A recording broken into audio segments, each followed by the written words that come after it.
Sorry, can we start? Yeah, thank you. Dear guests, ladies and gentlemen, welcome to Adria Summit 2023. Today, the second day of our event, we continue with our topics. Before we start with today's programs, I just want to announce what we prepare for you for tomorrow.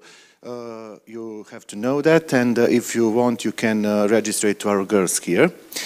From 9 to 17, we have masterclass by Dr. Drago Injic. 9:13, golf tournament. 10, Chameleon Solution tennis tournament.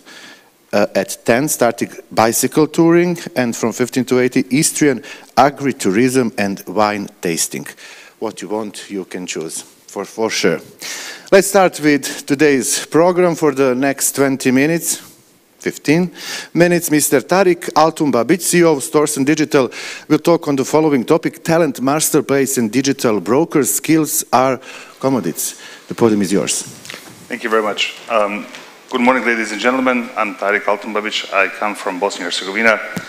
Over the past 17 years, I've been living and working in Czech Republic, and consequently also built up a company called Stores and Digital. We're in business for 12 years, and our niche is talent acquisition and outsourcing services. We are also present in 7 different countries, on 3 different continents, and we'll be talking today about the importance of the talent marketplace. COVID was, in fact, a key driver of our transformation, where we have decided to basically change the approach towards the regular or conventional sourcing and commoditize on the skills. We have a database of about 70,000 resources, which are segregated in 81 different categories. By doing that, we are enabling a different approach towards much faster sourcing, given that we have a very good overview of the skills in demand. We have also conducted a very thorough skill gap analysis for the European market, which we are very happy to share. For many of the competencies which are quite hot today, we have also identified a skills development plan. So for several markets where we operate quite heavily, we also have a forecast on what the market is going to develop over the next 5 years, which all in all is giving us a pretty good idea of what the market is going to stand up or look like today. When talking to our customers about the digital market or the talent market expectations, here are the 6 key points our customers have identified. They are saying that the access to the global talent pool is going to drive the business definitely up, because talent is becoming truly borderless. Another very important expectation today is that is ability to scale up and scale down and lower the skills, which gives us much more flexibility. Ratings and reviews on projects delivered, and the personal profiles is also very important, given that that is also ensuring that we have substantial quality or governance and the quality benchmarks of the resources we are using. Easier payment process on the talent marketplace is also one of the features that the customers are resorting for and finding it very, very useful. The disadvantage of our talent marketplace is that we also see in the forthcoming period is that there will be a lack of personal touch, increased competition on the people sourcing, a potential for bias, and the privacy concerns.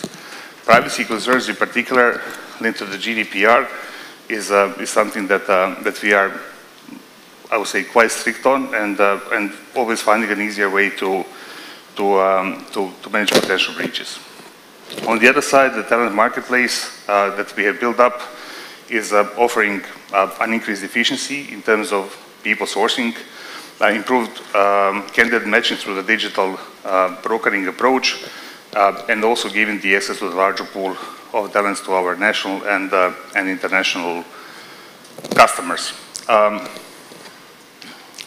Basically, the 6 key values that the digital marketplace can offer is, or one of the biggest ones is definitely the improved productivity and the access to the niche skills. Reduction in the hiring costs is definitely a true value, given that on the market today, an average cost per placement is about 20% from the annual gross salary, whereas today, by using the talent marketplace as such, these costs can basically go down to about 4% from the annual gross cost. Access to diverse talent pool, as I mentioned already, reduce hiring costs, improve productivity, and the ability to scale up and scale down.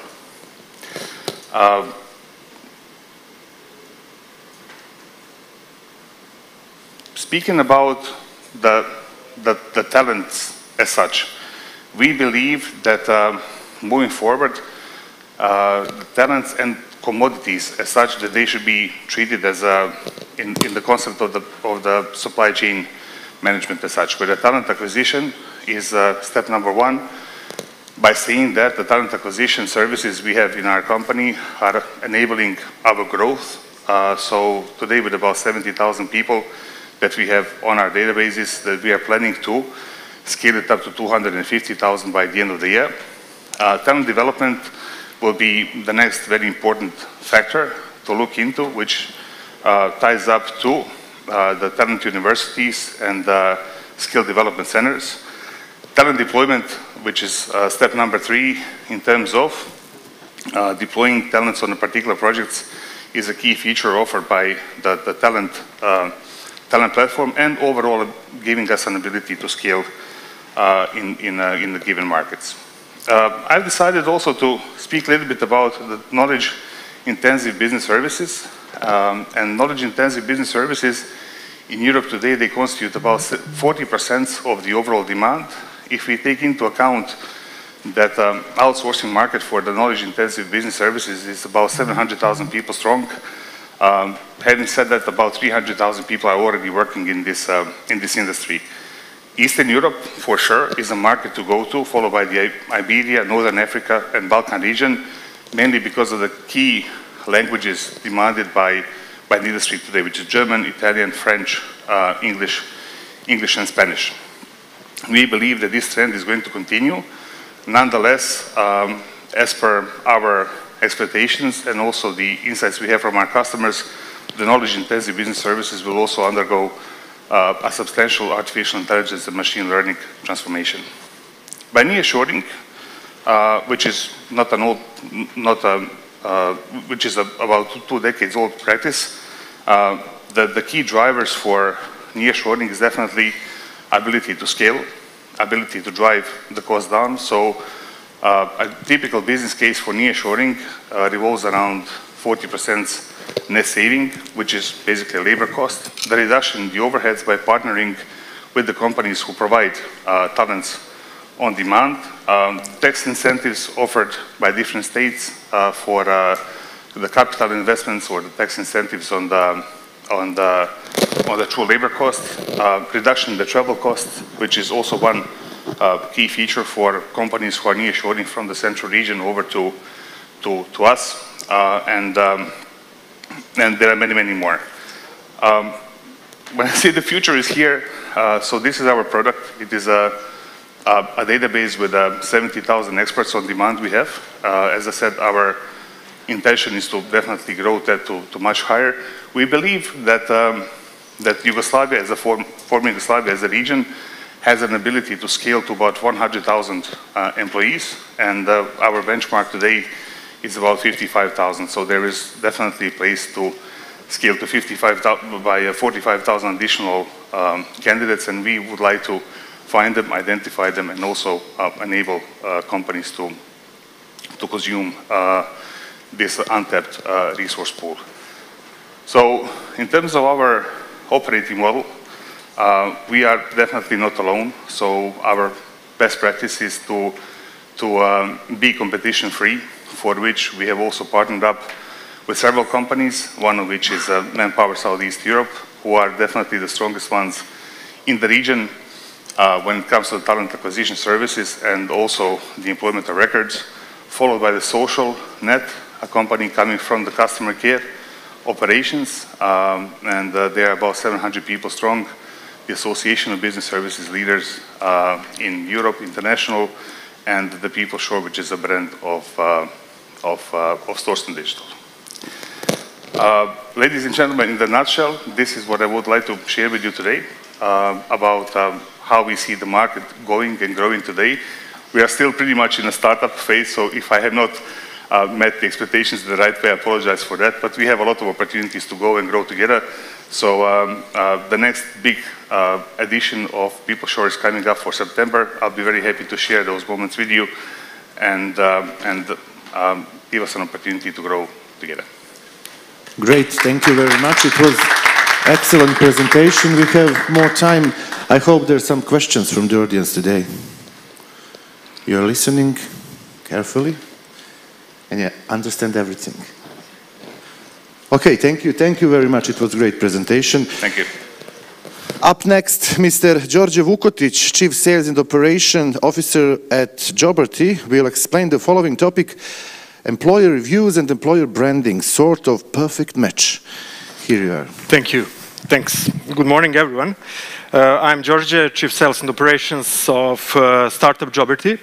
I will give you a short story about our platform and what is our mission, and also give you some insights about employer reviews and how HR people can shape the employer branding strategies based on the data that we have on the platform and based on the reviews that they get. Basically, we are a startup 4 years old now, almost 4 years old. We started in Serbia and then expanded to Croatia in 2021. And since last summer, we are present in Romania, Bulgaria, North Macedonia, and Slovenia. So basically, covering 6 regional countries in just a couple of years. We managed to get to over 80,000 people registered on the platform so far from IT niche, from IT community. We are, I need to choose one sentence to say what Joberty is, we are a workplace community for developers and other IT professionals. We are building the community, and as a result of the community, we have over 20,000 reviews about the employers in the region. More or less all regional IT companies and companies who are looking for IT professionals are present on Joberty in Serbia, Croatia, and now we are also expanding into these new countries for us, like Romania, especially as a single biggest IT community in the region of Southeast Europe. Why people are on Joberty? We as a marketplace, we are connecting one side, which are our users, which we help them to make better career decisions about and read the reviews and leave the reviews about the companies, and information that they can find on the platform helps them to make better career decisions. Why? Because 2/3 of IT professionals are passive job seekers. They're not looking actively for a job. War for talents is ongoing. Okay, now is a bit of crisis in IT, but that will speed up again very soon. People are contacted by the recruiters all the time, more or less. They are not actively applying for a job on a classic job portals, but they do come on Joberty to get information about the companies, to read the employer branding profiles of the companies, read the reviews, leave the reviews, see the ratings. And thanks to that fact, they make better career decisions. On the other side, companies need to be positioned on the platform which actually builds this community as employer of choice, potential employer of choice for certain candidates. Thanks to the fact that we are specialized just for one industry. For IT, we can go deep dive into and answer the needs of the IT community. So when we created the review section, it's basically created based on 5 key factors influencing career decisions in IT. Product and technology as one of the most important, culture and team, purpose, salary and benefits, and interview process. Purpose, for example, we are the only platform in the world currently on which you can rate the companies based on purpose. Why? Because purpose is a key decision driver for senior people in IT. Purpose is a bigger driver than the salary itself. So those factors are 5 key factors influencing decisions in IT, career decisions in IT, and based on them, we basically created the employer review part. And thanks to that, HR people from the companies that are our partners and present on Joberty, they can shape their strategy, and they can see in which field they are strong, in which field they need to be improved, which fields are actually the ones that they need to focus on in order to find the candidates that can be a kind of perfect match for them. Because we all need to be aware that perfect company does not exist. One company cannot be a perfect employer for every single individual. We all have our preferences, our needs. It also depends on in which part of our career we are. Are we juniors that are just entering the business? So, for example, if you are a junior, most probably tech stack will be very important for you because you need to learn the tech stack that will help you tomorrow to be positioned well in the industry, in the community. If you are a senior, maybe you don't care at all. Is there a table tennis or PlayStation in the company because you plan to, when you finish with your work, to go to your home, to your family, or whoever, and spend some time out of the office. So the needs, depends on the seniority level, are quite different. So that's where we jump in, and we help the companies to basically understand in which fields they are strong, in which fields they should be improved, and on which fields they need to focus in order to attract the candidates that can be a perfect match for them. Also, companies can further improve their employer branding status and status in the community at all by communicating with the IT community that is on the platform. So they can communicate in different ways. One is by answering on the reviews that they get on the platform. So we saw that even if you get a negative review, you get a low mark. If you reply on that, if you communicate with the community, that will improve your position as a company. That actually will show that you are open for negative reviews, for criticism, that you are open to change, that you are open to listen and understand. And that's one of the ways which companies are using on our platform to communicate with the community. Also, there is a feature community, something like Reddit for IT community in the region, and people can communicate on that feature, and also companies can join the discussions and even start the discussions. So if you are an HR person or employer branding person in a certain company and you are interested to know what community thinks about certain topic, you can basically start the discussion on our community feature and see what IT professionals in the region will say about it. One of the common mistakes and thinking that companies have when they get negative reviews and they see that they have a low mark, their first thing is like, should I be there? Yes, definitely, you should be there. If you're not there, just imagine we are in a very nice hotel here, and if the hotel is not on booking.com, how many people is going to book them? How many people will book the hotel that is not on TripAdvisor? Probably very small percentage. The same thing is with the companies on employer review platforms. If you are not present, is there any chance that someone will think that something good is happening in that company if you choose not to be present on a platforms where people are talking about the companies? And even if you choose to be removed from employer review platform, then make sure to be removed from Google, from Facebook, from LinkedIn, from basically entire internet, because people can talk about the companies. So our mission is to improve and build transparency, and by improving transparency, we are building all together a much better IT world that we live in. So even though everyone outside of IT are thinking that in IT everything is wonderful, there is no any problems, people learn a lot of money, you come as a junior, you get 2,000 euros starting salary. Of course, that's not true. Of course, that there is a lot of challenges in the industry, and we can see that in the region that basically all the countries have more or less similar challenges. And even though that, yes, people in IT earn above average, people in IT are respected above average. They have better working conditions, better benefits. All that is true, but that does not necessarily mean that everything is perfect. So transparency is still lacking. Transparency is still something that is needed, and that's where we jump in and where we work together with the companies and together with the community, the improvement in that field of IT world. So this is just in a nutshell what we are and what we are doing. Our plans are quite big. We are planning to position JobRT on a global stage.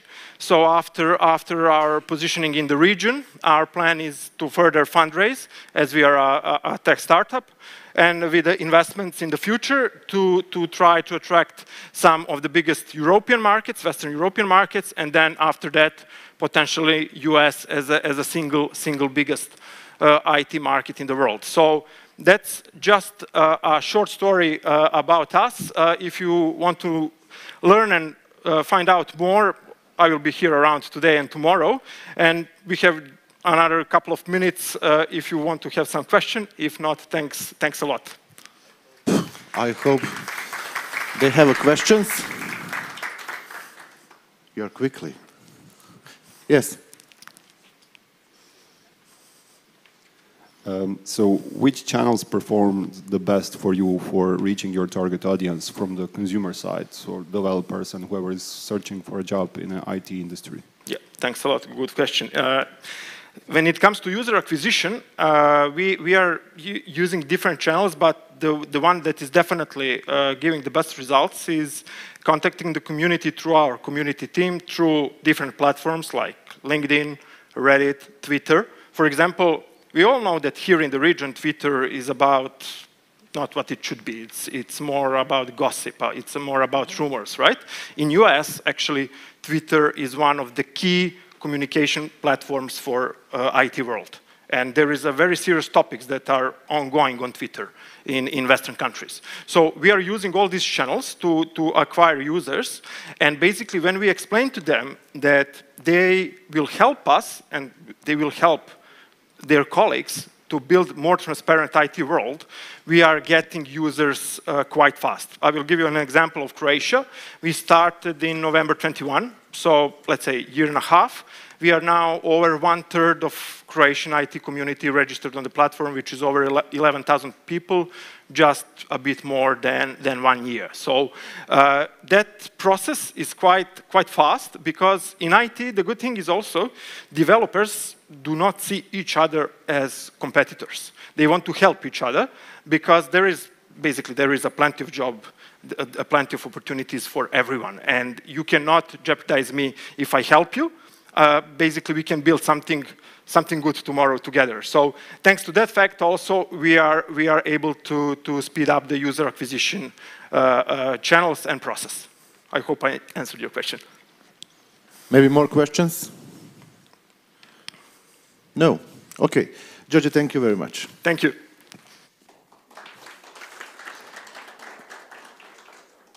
Before we start with our today's panel, I want to tell you that for tomorrow program we call it Networking Day, and from 9 to 17 we have master class by Dr. Drago Injic. From 9:30 golf tournament. From 10 Chameleon Solution tennis tournament. For 10 also bicycle touring, and from 15 to 18 Istrian agritourism and wine tasting. If you want to join for something from this list, you have our girls to register there. Okay, now it's time for our today's panel. We call it From Seed to Unicorn, Empowering Youth Entrepreneurship to Grow Tech Ecosystem in Emerging Markets.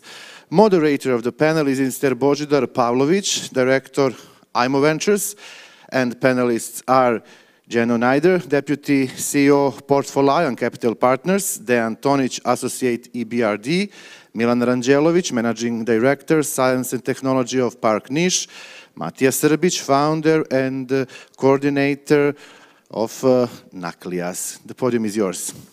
I hope everyone is here, yes.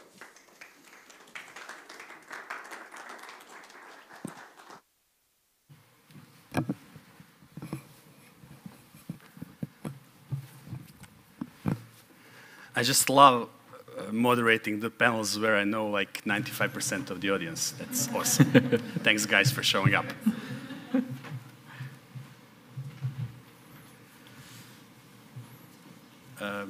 We miss Tanya still, I think. Okay, too bad. I was hoping to have also a female participation in the panel, but what can one do? It's just going to be a testosterone party here. I'm sorry about that. Again, thanks very much for joining this morning, our first panel, and we're going to talk about how to create companies which are performing on a global scale, which are called unicorns. Really, we in our region we boast a small but robust track record of unicorns. There's a few. There's also a term called Sunicorn. That's the company that's hopefully soon to become a unicorn. But I'm sure that my guests will agree that our common goal is to foster the creation of many more unicorns from this region. Our host here has presented the guests, but they're coming from the different environments, and I'm very interested to learn and to know what are their roles in creating a unicorn from their perspective. So we have guests here from the VC industry, we have guests from EBRD, we have guests from science and technology parks, and from deep venture builders coming from the university. So I would ask you just to, in a few sentences, just give me your point of view. What's your role in creating the ecosystem that's able to create unicorns? Let's start with Jeno, please. Okay, thank you. So my name is Jeno Nieder. I'm the Deputy CEO of Portfolion. Portfolion is a classical venture capital private equity investor, and how we are contributing to the ecosystem is that actually we are providing money, and we are providing money in multiple stages of a lifetime of a company. So we are investing in from pre-seed to pre-seed companies, and even in later stages as well. So how we are trying to build up and how we are trying to support a management to build up a unicorn is that from the really beginning, i.e. when the company has even no revenue, we are trying to support them and provide them further financing as the Series A, Series B, Series C rounds are going. And we are always there to them, and we are always supporting them. We are managing right now more than 20 companies, and I think the sort of strategic advantage of us is that we know how an international expansion and how a really good growth can be achieved, because we know that how we screwed up in many, many times. Regarding your fund, it's a part of OTP Group, right? It's based in Budapest. It's based in Budapest, yeah. Are you investing in the region or Hungary only? We are always saying that we are investing from the Baltics to the Balkan. We already invested in the Polish market, Czech Republic, Romania, even Bulgaria, but not in the ex-Yugoslavian countries, and that's the reason why I'm here, because I really try to change that. Okay, let's change that then. Slightly different, we're going to come back to the VC story, but slightly different perspective. Dan is here from the EBRD, so European Bank for Research and Development, and namely, Dan is a Star Venture, it's an accelerator, right? And it's an accelerating program, yeah. Yeah, okay, so give us your point of view. What's different from the standard VC story coming from EBRD?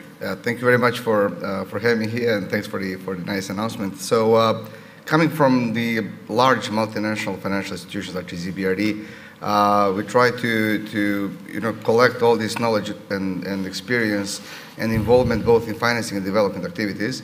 And this is how the Star Venture program, but also some other programs that we have, like Women in Business, Youth in Business, and other donor-funded programs that we are running within EBRD, trying to involve them in the ecosystem development, not just by directly supporting startups and thus try to ease to decrease the gap between VCs and the startups, to try to explain better startups to VCs, but also to bring closer VCs to startups, and thus supporting them with different sorts of activities, projects, mentoring, and fundraising, and business diagnostics, etc. But also we are very active in, again, calling it ecosystem development. So we find both sides of this panel as our partners in this process. So we are also offering direct support to science technology parks, accelerators, science research centers, all different ecosystem players that are engaged in the supporting of innovative startups. And it goes through direct support to these business supporting organizations, but also supporting their cohorts of startups. So we definitely try to find this missing middle position in the ecosystem and try to work as a pivotal role in its development. So basically you're setting the scene and preparing startups to be investable, so to speak, for the VCs to come. Absolutely, absolutely, but also trying to, since we're collaborating with, I don't know, 10, 15 VCs that are engaged in the Western Balkan region, we're also trying to bring those VCs closer to startups. So there is of course, the direct contact is always great, but also we're trying to, by small steps, direct exposing startups to VCs, and try to teach them how to prepare themselves if the investment is coming or not, but trying to better present themselves. And there's a great potential, of course, but with the expertise that we're involving, we see the results are coming for sure. Mm-hmm. Thank you. So let's see the other side of the same coin, really. We have here Milan Ranđelović. He's the managing director of the Science and Technology Park Niš. But besides that, he is a researcher in strategic planning and economic development and multi-criteria decision-making methods, right? So I prepared, right? So Milan, where do you see the role of your institution, the Science and Technology Park, in creating new companies, first of all, that will contribute to the economy, and then hopefully in the future, maybe possible unicorns or unicorns?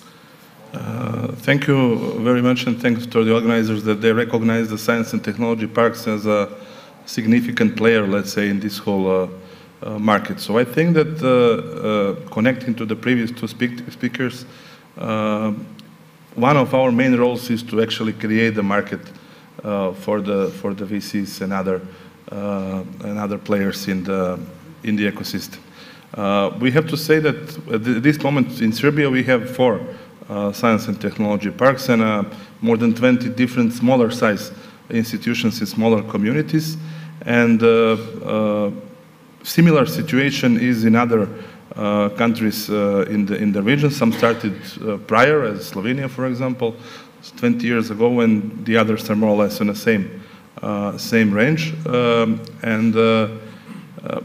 Speaking about the support organizations, I think that our ecosystem is still on some initial development phase. So the role of this kind of institutions in this phase is pretty strong, because it covers a wide portfolio of activities which should contribute to development of the ecosystem. For example, we speak now about empowering youth. One of our primary roles is to promote entrepreneurship and the opportunities which are available for them, so that we can create as many as possible ideas, teams in the earliest stages of development. Second part is to provide the initial stage support. Speaking about the parks, first impression is space, but believe it or not, it is the last what is needed and what actually we are providing. When somebody with an idea comes, they don't know anything about VCs. They don't know about the programs which exist. They don't know what they should do. And somewhere among those young or early stage teams is a unicorn.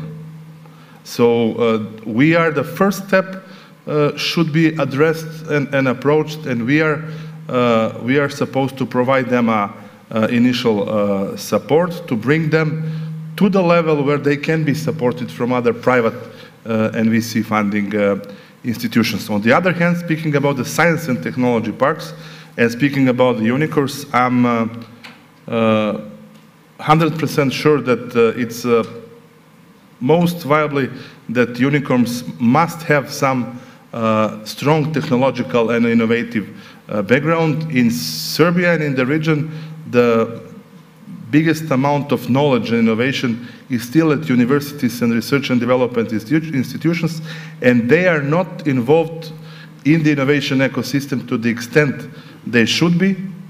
This is also one of the roles of this kind of institutions, connecting the youth, the VCs, providing support, as well as promoting all of these things at the university as a key player still key player in innovation and R&D part. So, if I understood you correctly, the Science and Technology Park is both the co-working hub, accelerator, incubator, and advice-giving institution, right? As well as I would say, in terms of geographical disbursement and regional innovation ecosystem development tool. Mm-hmm. So that is the case in this stage of development of the ecosystem. In some later stages, when we have a number of ideas and people and institutions involved, we will probably move our and streamline our role. But at this stage, we have a pretty wide portfolio and portfolio of partners and activities. We have to be involved at this moment. Mm-hmm. I really liked your analogy that there's a unicorn hidden somewhere there, because it reminded me on a famous saying when Michelangelo was asked how did he manage to carve out David out of the piece of marble. He said he was already inside, I just pulled it out. So that's the same analogy. But coming back, I also liked the parallel when you mentioned universities. We have Matija Srbić here, who is founder and coordinator of Nucleus. That's a deep tech venture builder, but what's even more interesting is that that deep tech venture builder basically came out of the incubator from the Faculty of Electrical Engineering in Zagreb. Yep. So Matija, what's a venture builder really, and how does the university help you? In short, venture builder is actually a company that is building startups. And we saw this as an interdisciplinary process where each of stakeholders in our ecosystem is having one skill or one experience, and together we are collaborating on building new companies and new startups. We saw, Milan explained really nicely about the role of the universities and faculties in the startup ecosystem and how the talent is actually locked there, and there is a lot of potential there, but it's not used for startups. So basically, we see our university, University of Zagreb, and especially our Faculty of Electrical Engineering and Computing, as a talent pool, which can contribute in building new companies, new startups. We see our startups as a kind of source of knowledge about really of fundraising, of testing, idea validation, of creating new things really fast with not of big budgets. And we see industry partners as those who have experience with the sales, marketing, building actual products, scaling, having access to the market, and having the knowledge about what is actually needed on the market. So that's why we started with an incubator, where we saw an opportunity, because our faculty is one of the, I would say, even the best faculty in Croatia, maybe even wider when it comes to the ICT. And from our faculty, there's a lot of alumni who are having successful companies today, like Damir Sabol, so guys from the Gideon, Isabel Jelenic, who's the founder of Infobip, and there's a lot more successful startups and now today companies who came actually from our faculty, but they didn't start the company during their time at the faculty, but afterwards when they get in the industry, in the business, and learn something and start something. Now we see an opportunity for those people that they want to get back and give that their knowledge, experience to the talent and to the young people who are willing to do something, and to create the structure or the system which will give them the knowledge and give them the mentoring they didn't have when they started their own journey. So basically we are building the structure. So when we have somebody, a new Damir Sabol, who didn't have much when he started and he had to learn everything from the start, now that new Damir Sabol, we have the opportunity and all help and support needed to be even more successful than those companies who currently are one of the best in Croatia. So we see like those guys succeeded without any help and support. What can we do if we build a great structure around them? And that's why from the incubator we started a venture builder. We connected all those guys in our investment committee. We actually have those guys. We have Damir Sabol, Alan Sumina, Materi, Isabel Jelenic. We have successful Croatian startups who are mentoring them. So we have a program that is for 6 months long where we get our researchers, our students, our professors, and try to change their mindset, help them to start thinking about business and commercialization. And we have like best professors from our faculty that are some of most influential people in the area of artificial intelligence, robotics, cybersecurity. So they have that also that tech and science support if they need it. So basically we created, I would say, an ecosystem inside our university and spread it to the industry and startup ecosystem and connected to have like a great path for breeding new unicorns. But there's a question here where I'm sure that my friends from the money providing institutions from that side of the panel will agree. There's a number of startups out there who are basically providing and offering solutions, but they don't have problems really. So they are providing solutions without an actual problem. So my question, both for Milan and for Matija, is how do you support, I mean, obviously some solutions, some questions that startups are addressing need to come from the industry, from the economy, from the real world, so to speak. Yeah? So how do you actually cooperate with the real world, with the economy players, with the industry players, with the big companies? Are they coming to you and asking questions or looking around to see which solutions your startups from your environments could provide? Milan, maybe to start with you. I think that even though in our case we are founded by public entities, our role, and we behave and consider ourselves as the ones which are actually on the side of the private sector. We are working with private sector. We are working with startups. We are working with the research and development centers which are present in the community and the ones which should come. So we are working also on attraction of new R&D centers in the region, and we work with corporations in the region. Actually, we mentioned youth and the university as a source of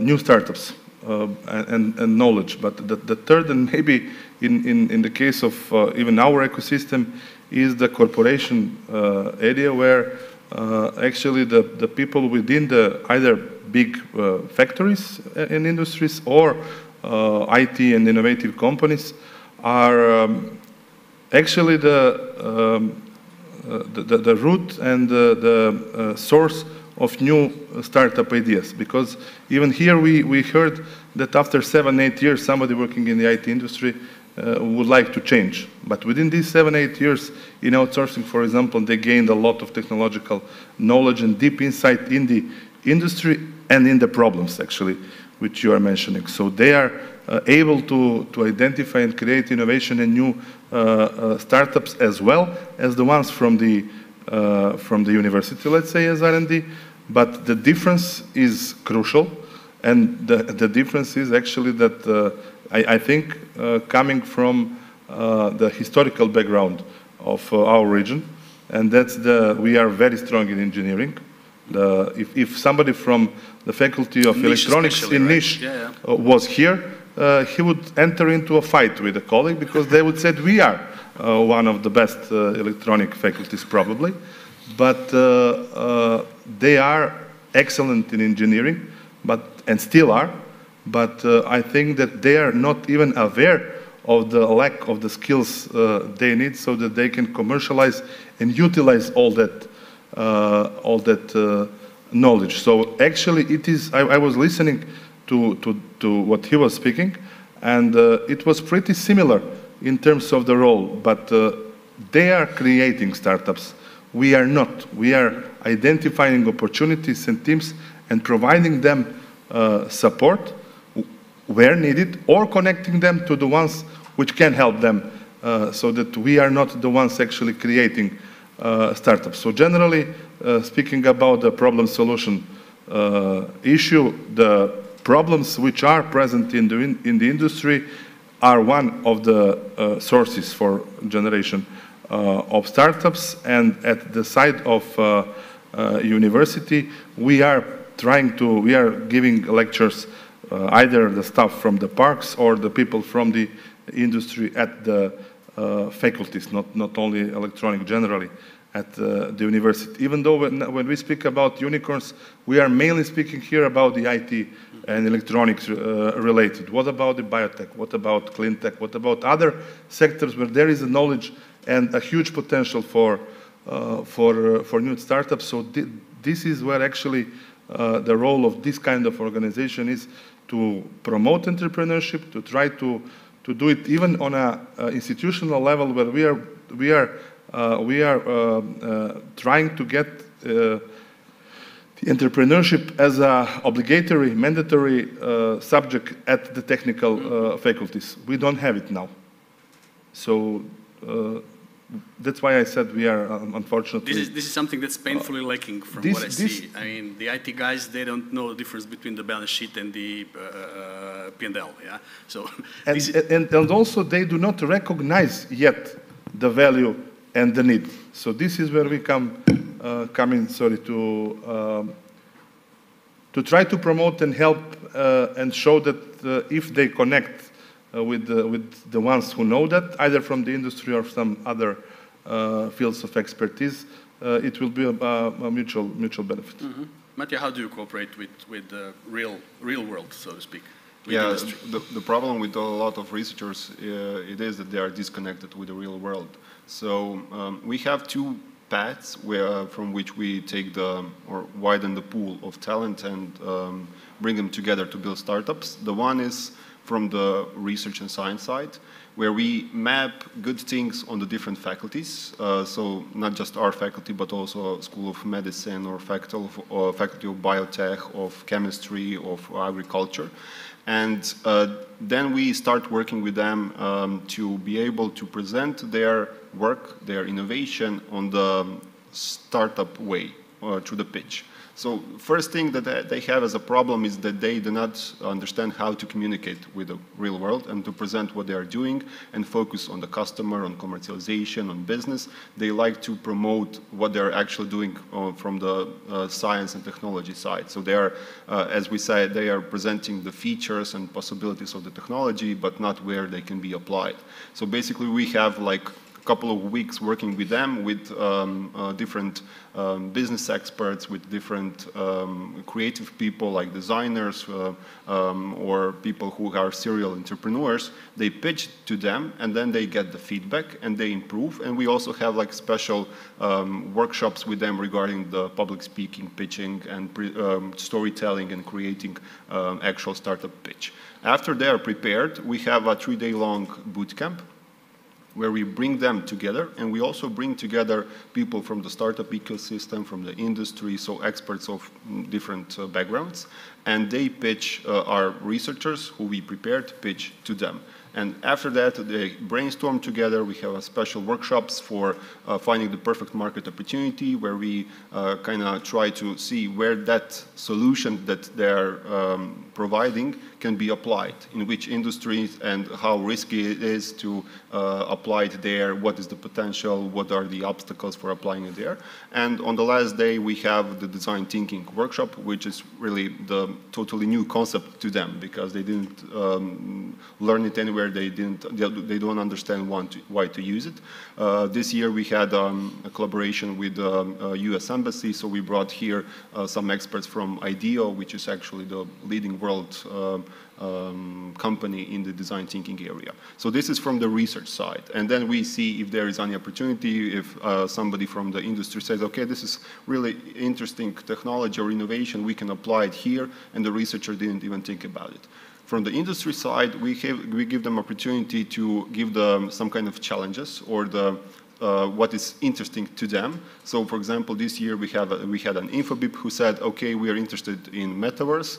This is not where we're currently in. We don't have experts in-house in that area, but let's see what our people, researchers, students, or startups are doing in that area. So then we promote those challenges. We get some teams together with our industry partners, and then they also together work on something what can possibly in the future be a new spin-off or startup which use the technology from the industry partner, but is developing the solution for different industry or different market where that industry partner is not present. And lessons learned from this year is that for the first path, for research commercialization part, mostly are interested PhD students or postdocs. And for those industry challenges are more interested students who are actually coming like a open book and are willing to use something that they know to help those industry partners to build new solutions. Yeah, I feel we have a long way to go still. If you'll allow me a remark, I think out there's a structural problem that banks and telcos recognize the first. As we heard yesterday on the panel that was moderated by Mr. Injic, the banks realized that fintechs are their friends because a couple of years ago they were their enemies. Then they were their frenemies, friends and enemies at the same time. Now they're their friends. And the reason is very simple. Nobody from the new generation wants to work for a bank anymore. Nobody wants to work for a telco. And I think the old industries didn't recognize it yet. And that's, I guess, the reason why there's a proliferation of very interesting platforms connected with, as we heard this morning from Georgia and Tarik. There are companies that are willing to be there. There's a big retail chain in Serbia that nobody will even think that they would market themselves on the IT job marketplace platform, but they are there because they have recognized that nobody wants to work for them anymore unless they present themselves. So I think the old industry, be it biotechnology, be it anything other than IT, still needs to recognize that they will need to look around to find the source of innovation elsewhere, not only within their own organization, because it's lacking there. Yeah. But let's go back to the money part of the story. Let me tell you a story. It's not even a joke, unfortunately. In Croatia, every year there is the event, the choice of the best entrepreneur in various categories. And the winner gets a trophy called Golden Kuna. Yeah? It's like a animal, like a weasel, which used to be a Croatian currency. Thankfully, it's not anymore. But golden euro. No, nearly it's golden euro. Yeah, I think it will stay golden kuna. But the funny thing is, it's like a very official event. But the funny thing is that after maybe 5 years or so, most of the winners end up in jail. Yeah. So it's a fact. I'm not even joking. And let me just make an analogy. There is this thing called Successful Founders 30 Forbes 30 under 30. And the Forbes magazine is choosing like 30 every year, 30 entrepreneurs under 30 years of age. And what we've seen recently is that most of those guys are, they didn't end up in jail yet.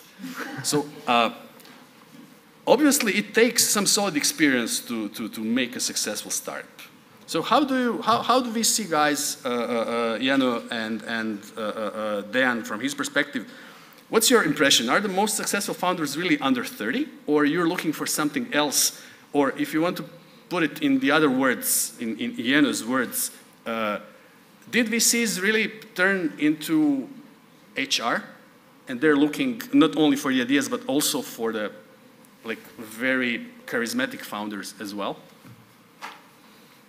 Answering a question in which there was jail mentioned, I'm not that comfortable. Still, I try to do that. So what I see that, of course, there are many founders. Unfortunately, back in the 2019, 2021, between these years, I think too much money was on the market. Actually, it was overflowed with money, and many people try to misuse this money, and many people try to mistreat even this, the sort of ecosystem and many investors. Still, I cannot say that anybody who is under 30 is not a good founder. What I see that it's a sort of development of the personality of these guys. So even in our portfolio companies, we are seeing founders with 25 who are 25 years old. You can imagine that how I feel having a discussion with them. And still, the good ones are the ones who are able to evolve as the company is maturing, and they are changing their role in the company. So a founder is not the same personality that is needed for a 200 people employing company, and definitely not definitely not the personality who is needed for a 1,000 people employing company. What I see that certain people are able to do that change. They are evolving with the company, and they are evolving in the sort of playing the role what is needed. Some of them are not. And you know, a VC is there to see that when are the points when the founders or the CEOs or whoever we are talking about in the management are needed to change personally, are needed to change professionally or somewhere else, because sometimes we realize that the guy who founded the company is not able to be the CEO of 1,000 people employing company. Simply it is not its passion. The passion, and especially in the technology sector, the passion is that to make something really good, the product which is really good and which is the best on the market. These guys are these guys are the best founders, but not especially good managers at all. So you are an HR company then. Okay, Dan, what's your take? How do you, what does it take to create a successful startup? Is it the problem, solving the problem? Is it the ability to deliver? Is it the ability to scale? Is it just the combination, or is it just the very charismatic founder? I would say all that together. This is why we see that it's very hard to find all these attributes in like some into 1, 2, or 3 founders. And to come back to your previous question, my previous engagement within EBRD was related to working with SMEs, and EBRD as institution as it is pays a lot of to the reputation of the businesses that we are working with, so this integrity. And I can say, like, not just from my professional but from my personal side, it's a great joy working with startups because most of them in our region here are still majorly run and owned by guys who maybe are not old enough to have great experience and expertise, but they're still not old enough to have a bad reputation. So they still far away from getting to jail still. We are getting back to this topic. Yes. But from the perspective of running the program last almost 4 years now, in the beginning we had teams coming up with guys are under 25 or senior professionals that are feeling like they're 25. I just would like to go to the trap with ageism, but those were like different, it was trendy, to start your own business and call it a startup and call it innovative, and there was nothing about it, Now I think the situation is definitely improving in that way, and even if the team of founders may not be that experienced, we see the trend that they got through our program or afterwards, or even before that, getting surrounded by experienced advisors or shareholders or closely held associates that are from different industry angles, helping them to run their business and scale them afterwards. So it depends on the vision afterwards, on the founders. And then comes all the attributes that you had mentioned in your question.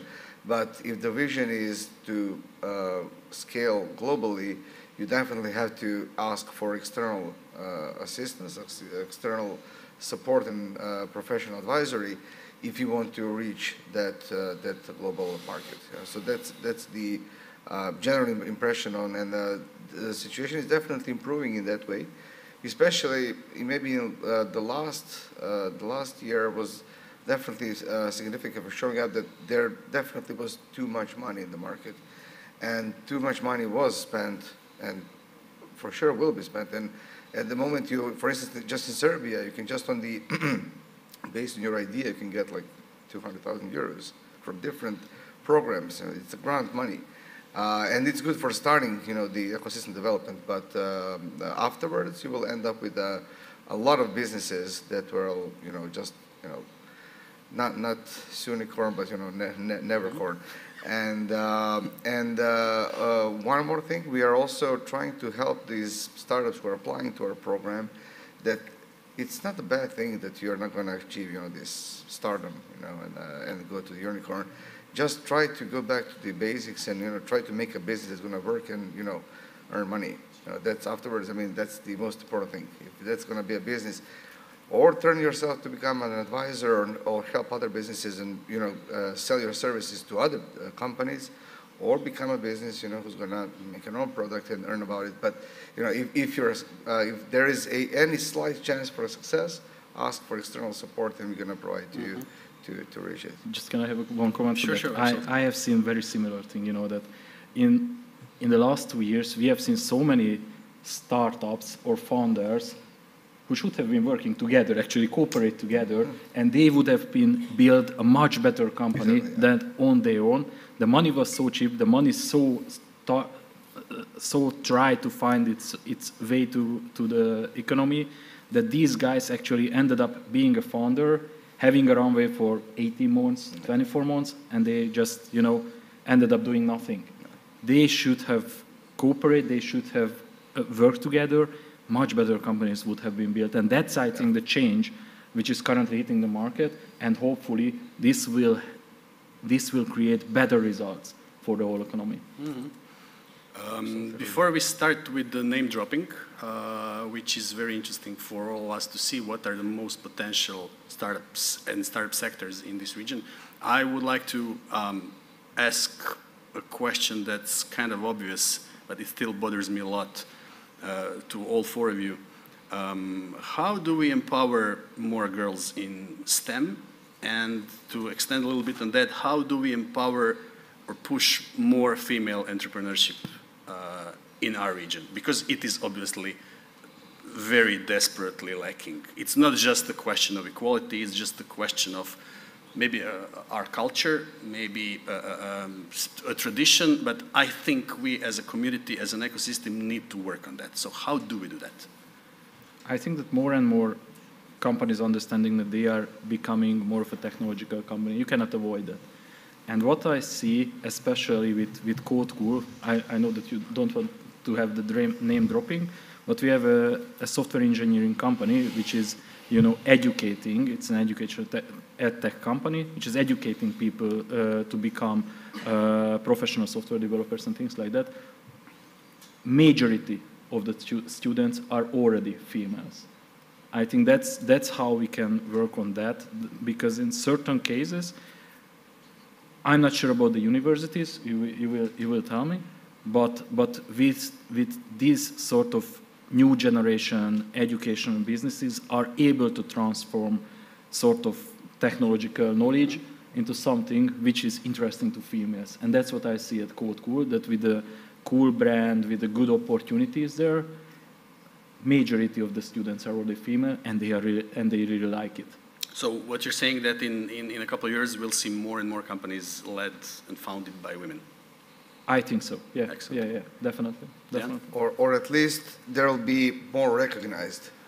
I can tell from the experience of from our program is that from say 70 applications that we got get into during the application process for the scaling program of Startup Venture, some 10, maybe 15 of them are female-led. Out of those 15 out of 70. Out of these 15, I would say 5 of them get into top 15. Mm-hmm. And out of top 15 getting pitching, like to the pitch phase where we select 5 to 8, at least 2 or 3 are female-led. So I would say the success rate of female-led startups, at least from our experience, is amazing, and it should be more recognized, more promoted. And I'm not sure whether it comes from, you know, like female nature or female brain, or how they think. I think they always look and think like 2 or 5 steps ahead, comparing to us guys. Is that you definitely can recognize more passion and more. I mean, the vision of female founders is definitely something that is uncomparable to when it comes to male guys. And it's not just from saying for you know, the gender sake, but I think there is this commitment that female businesses can show in starting the business, and not the competition as guys usually do, like competing to each other. I think that focus is something that it has to be recognized and has to be much better promoted. Also, the maturity of not just the innovative ecosystem, but generally the economic market is still in a way that females are having like very depraved position comparing to guys. And I think there's a great opportunity for, you know, instead of, you know, making the artificial, you know, push, you know, on the gender base, to like start with education of female prospective entrepreneurs in the earliest stage, and to provide all the necessary support so they can start. And I'm sure, and I can witness from my own eyes that these businesses are definitely something that will show much better results. And I'm sure they would already show it if the competition was fair, but it's not. I think I really like the statistics, and I think it needs to be repeated again and again to show that there is a very, you know, very solid career path, if you want, forward for women founders as well. But how the situation is, how does it look like deep in the trenches in science and technology? Faculties and stuff like that? Before I answer directly, I will have to address one, I think, very important strategic thing. I think it comes to a mix of cultural heritage, education, and promotion and awareness of the opportunities. And if we look a bit 10, 15 years backwards, we would see that, for example, the faculties of electronics and IT, finding a female was a statistical mistake. At this moment, that's not the case. It's still a majority of males, but there is a significant number of very smart girls being involved. If we speak about the engineering companies or IT companies, 10, 15 years ago, in a C-level management, there was a statistical mistake to find a female. A huge majority were males. At this moment, in a pretty high number of cases, the C-level management consists or includes significant number of females. I think that they are just a bit late. So out of this, the next stage of increasing the number of share of female founders will actually come out of this empowerment awareness, which is shown through the period. Speaking about the technology park and our ecosystem, I think this previous story is a showcase also of our ecosystem. Unfortunately, speaking about the founders, around 15% of them are females, while within the management and C-level management, we have around 40% of females. So I think that actually at the university, again, it's not anymore 2 or 5, it is 40 roughly in this area. So I think that in the coming years, even speaking about the topic, raising the awareness, there will be more and more female founders of startups. Great. Mattia? I'm not expert in this field, so at least from my perspective, I would say that the problem is still too deep on the society and cultural level. We are still raised different. We still perceive some jobs like better for men, better for women. And so I think that empowering and awareness and whatever we try to do still doesn't have the effect that we would like to have, because on the ground level, on the level 0, things are still broken. From the startup side, all I can say is from the 7 spin-offs that we had in the last 3 years, 4 of them had a female co-founder, and some of them were led by women as the CEOs. And I would say those startups, at least in our experience, are better. And working with them is easier, and they're more thirsty for the knowledge. They're more willing to listen. They were more willing to learn. On each of our lectures and workshops, they came with a lot of empty papers, and they left with a lot of written papers, and they're always there to get more knowledge, to ask, to kind of get additional things. And I would say that things are getting better, but we are a long way to go to there. And all can we do is promote success stories. For example, we had from the 5th to 6th batch, we had one really successful company that was led by one female PhD students and one female professor. And in the next batch, 50% of our participants were actually women. So I would say this is a good way to encourage them.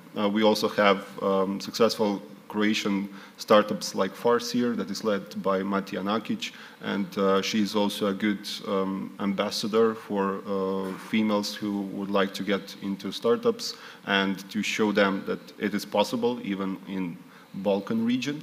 But I would say that we still have a lot of things to do on the ground 0 level when we are raising children and teaching them about life itself. Okay, it looks promising for the future unicorns and unicorns of this region. But coming back to what Milan has said earlier, there are other sectors that are not necessarily directly IT that are showing huge potential in the region. So I would like to ask each one of you, what, in your opinion, which startup sectors in our region are having the most potential? And if you want, feel free to drop a name of maybe your favorite company, or the one that you're supporting, or the one that you see as a future company that lots more people will know about.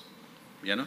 It's an interesting question, because we are investing in technology, so okay. I do not have the knowledge of other industries. In the region, I think there are really good companies, definitely. In Hungary, unfortunately, we were not able to produce a single unicorn yet. But you may assume that we are working on it pretty hard.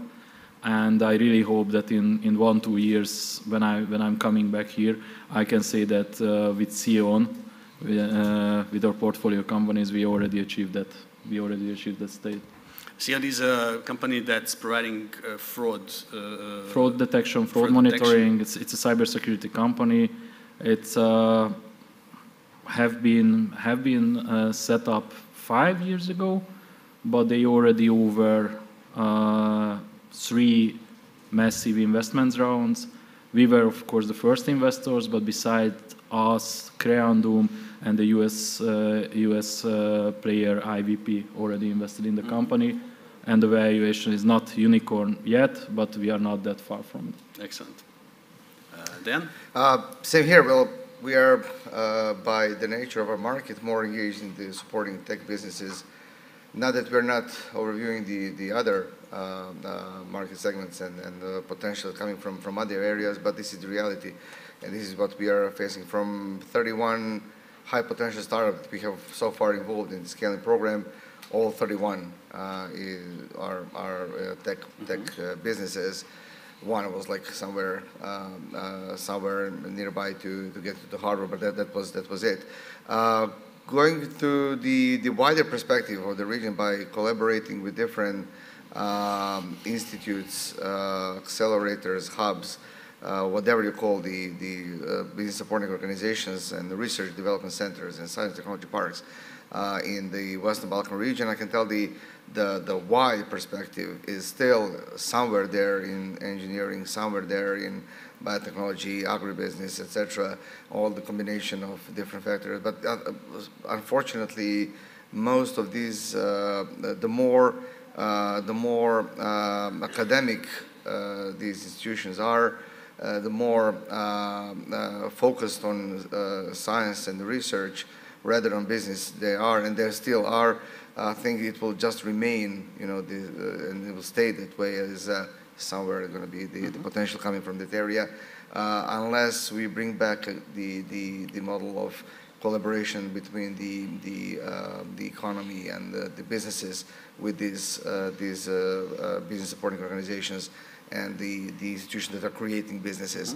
But going back to exactly now, the current potential coming from just one name. One name. Oh, it's Joberty. Okay. So it's one of our guys, and I would say the more the companies focus, the more niche approach they have, and the more the target, the specialized, getting into specific segment of the market. I would say there is a potential, and this is the reality of the market. Again, saying. Unicorn, whatever you call it, but this is the company that will grow until certain limits of this wider region. And it's going to become a business. And personally and professionally, I would like to see more of these businesses coming. So they're definitely going outside of the national level, going outside of the region, doing miracles outside. If they're going to attract billions, I don't know. But it's going to employ people. It's going to bring the brand of this region. It's going to say, okay, there's some smart people still over there, and it's worthy of, going back there, investing, and trying to make something smart out of it. Okay, Milan, which sectors? I think that in the future, a key word will be multidisciplinarity. I think that IT and technology solutions, as such, are going to be most valuable with the implementation in other sectors. So if I need to choose the sectors, I would say that it will be certainly biotech, green tech, where IT and tech solutions will try to solve different kind of challenges in these two sectors, energy and healthcare and related fields, food as well. And to choose the ones which I would say which are promising from our ecosystem would be like asking a father to choose among around 30-40 children. That's why I will mention the two child I brought with me here. So this would be Webelings as a casual gaming startup, I would say, even though they are pretty mature. and Think IT Group, which you will hear about, who is implementing AI solutions in e-commerce businesses. There are others, but I would say that these two are mature enough to be interesting for VCs and others. And I'm sure that in the future, most valuable will come as a result of our activities, which will bring together the industry as a real world and the university as a R&D and solution provider partners. Okay, I hope that the audience is writing down those names just for... Raise your hands, guys. Great. Matja? In general, I would say deep tech as itself, okay. Because on EU level and now even on Croatian level, there's a lot of money available for the deep tech. European Union recognized that we are lagging behind the US and China, and that we need to bet on the deep tech to try to catch on.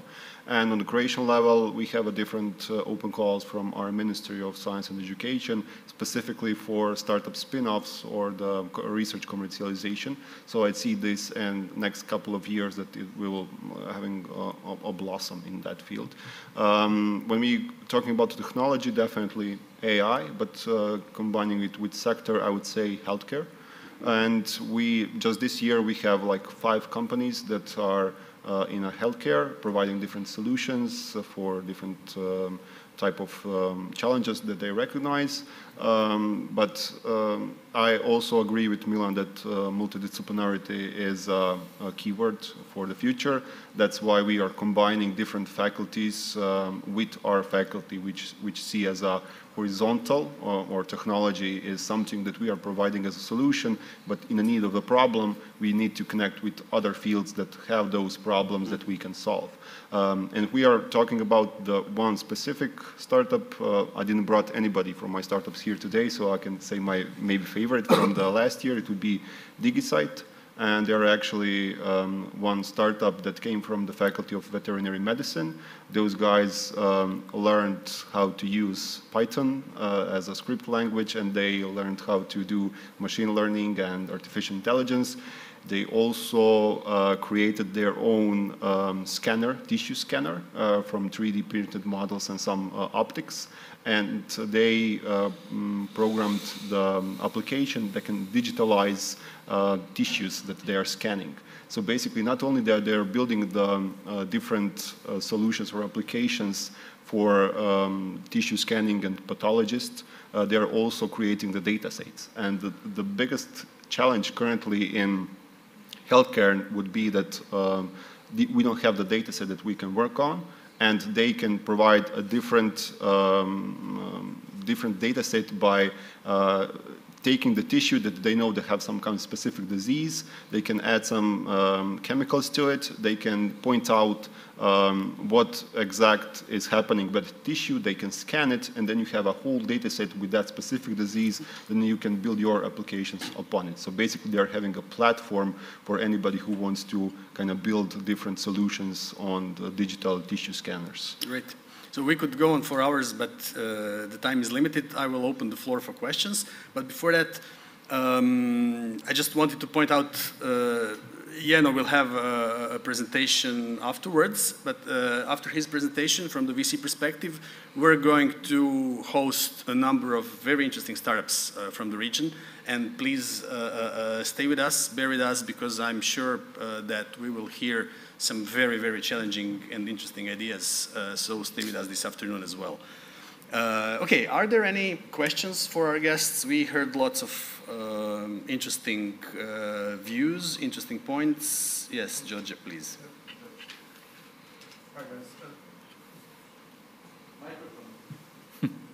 I don't need it, but okay, anyway.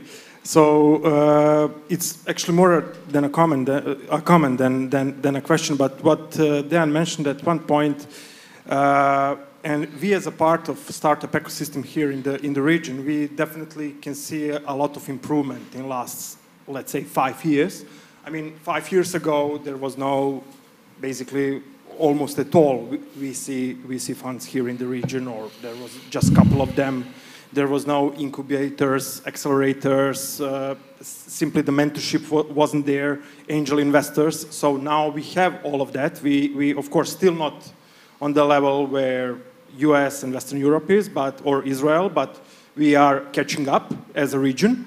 And this regional cooperation is very important. Because we are now present in 6 countries, we are started to connect incubators from Romania with Catapult, for example, in Serbia, or some incubators from Croatia with Romanian incubators. So we need to, let's say, join the region together, because we are all in the same boat at the end of the day as a region.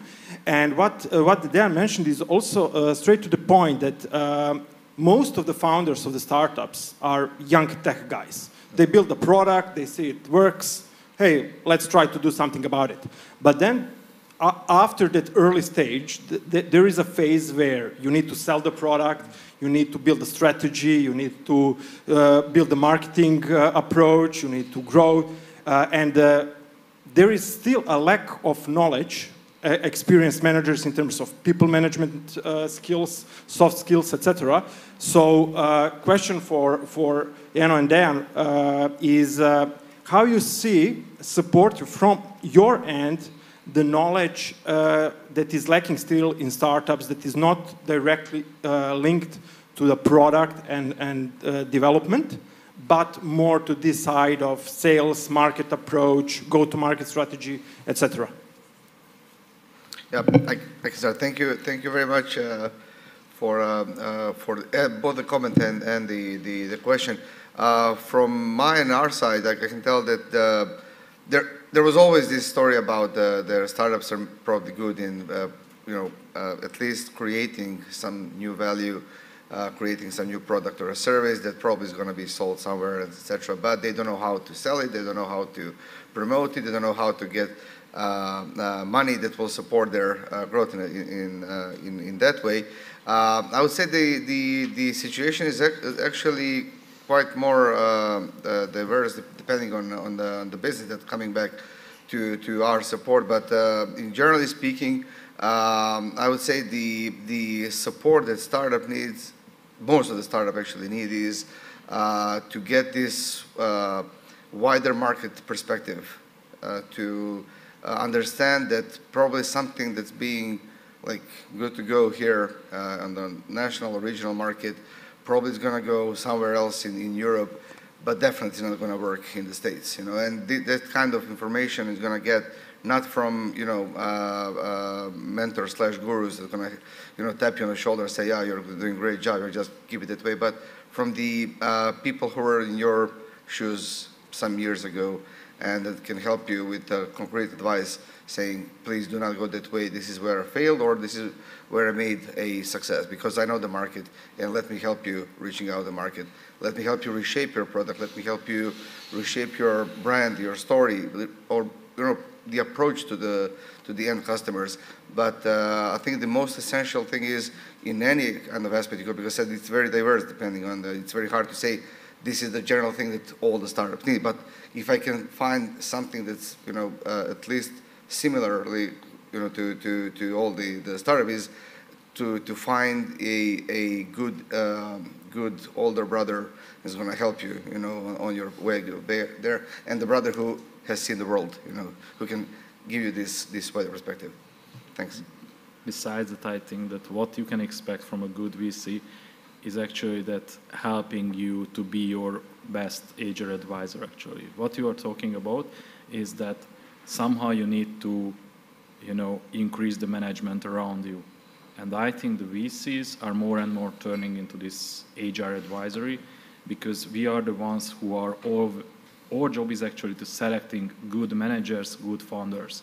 I think we are somehow seeing the symptoms more easily in somebody, whether it makes sense to involve into a certain company or not. Some people are good for a static position in a classical multinational company.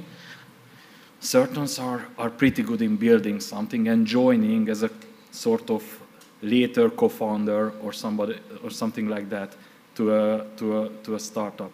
I think how you should use a VC is to be your agile advisor in building up the management team around you. Thank you. Any other questions? Oh, there are some. Great. Here we have in the first row, second row. Okay, a question for VCs. Beyond name dropping, can you give us some data on your portfolios, like how many investments, and to manage expectations, the size of these investments, or age, or a format of investment? Sure. We have 25 companies right now in the portfolio. We have divested already 10, 5 of them in the last 2 years. So you can imagine that being on the massive hype on the macroeconomic cycle, these exits were pretty good. And we are doing investments through the whole stage. As I mentioned, we are multi-stage investors. We are investing between 0.5 million euros into pre-seed or seed startups, up until 50 million euros to later stage companies. Our largest investment back in 2020, it was actually a 100 million deal, but it was a leveraged buyout. So that's why I say that we are covering the whole life cycle of a company. From our side, I can tell that from 31 startups that we have supported so far, 15 of them have attracted some 50 million euros investment so far. So it was ranging from 200,000 in the early stage, like early seed, till, I don't know, 4 or 5 million was attracted by one Montenegrin startup. It was an angel investment. So it's very different, but in a nutshell, I think we managed to get like a very, very serious result in a couple of years. Funny enough, we do have a common portfolio of companies with EBRD. But we'll do. From my perspective, I'm still a rookie, so we didn't raise our fund yet. So sorry about that. We had one more question there. I want to ask you, basically all of you, and I think I can assume the answer, but if a unicorn as a word or a goal or however you want to call it, is it becoming a burden for the industry? Because basically lately, whatever I hear, if this company is going to become a unicorn, everything else is basically secondary. So, because now when you were talking, so if we are looking at the right-hand side of the panel, when they are talking about technology, about new things, when Mattia was mentioning that startup, you can see the spark in his eyes. While when we are looking at the left-hand side, when they're talking about soon becoming a unicorn or money numbers, then you can see a spark in your eyes. So that's why I'm asking if unicorn as a goal is becoming a burden for the industry and also for the advancement in society, technology, however you want to call it, or is this something that's actually a good as a goal? Let me just answer you on a different way. That we are fortunately one of the most successful VCs. We already closed our first fund with a very decent IRR to our limited partners. None of the companies achieved unicorn status, but all of the LPs and us are really happy, because I don't think that each and every company needs to be a unicorn. There are certain aspects where a company can be a unicorn. Still, you are building companies which are employing many people and which are contributing to the economy on a very good way. And especially in the later stage investments, my sort of goal is not only to build a unicorn, and definitely I don't agree with that all the others are secondary. Not, definitely not. Let's hear the other side as well.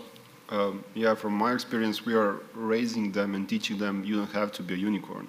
Having a successful company or doing something that you really enjoy and employing a couple of peoples and living from it is perfectly fine. Yes, your investor and your VC would like you to be a unicorn so he can get his money back times 100, but this is not something that has to be your mission.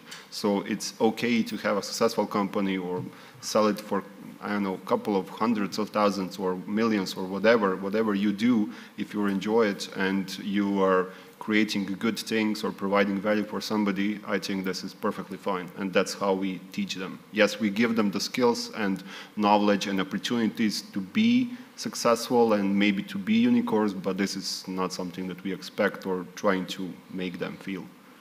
Yeah, I agree with what you said, and I think this is like a political answer, but do you think that this unicorn society, or if this is becoming a burden for the industry, has this destroyed a lot of good businesses or potentially good businesses just because somebody wants to be a unicorn or they are forced by whoever to become a unicorn?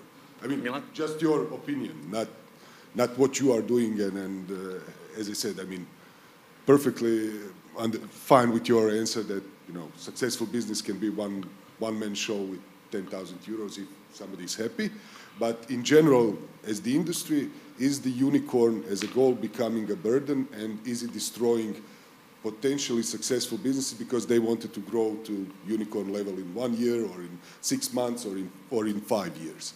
So would it be better if there Since were... we're short on time, sorry to interrupt you, since we're short on time, just one sentence from Milan and from Dan, and we'll call it today. I will say that besides the name of the panel, which used the word unicorn, we were actually talking here about building a successful startups, whether they are 10, 100 or a billion euro value. So I don't see that anybody has put on a table a goal that we have to create a unicorn, any of us from the region. But I think that, as I mentioned several times during this panel, our ecosystem, even it had successes, it's still in a almost initial phase. So our main goal is to create as many as possible real startups and to try to make as many among them technological with the possibility to grow maybe even to a unicorn. So if we have 10 successful startups, the chances to get the unicorn will be small.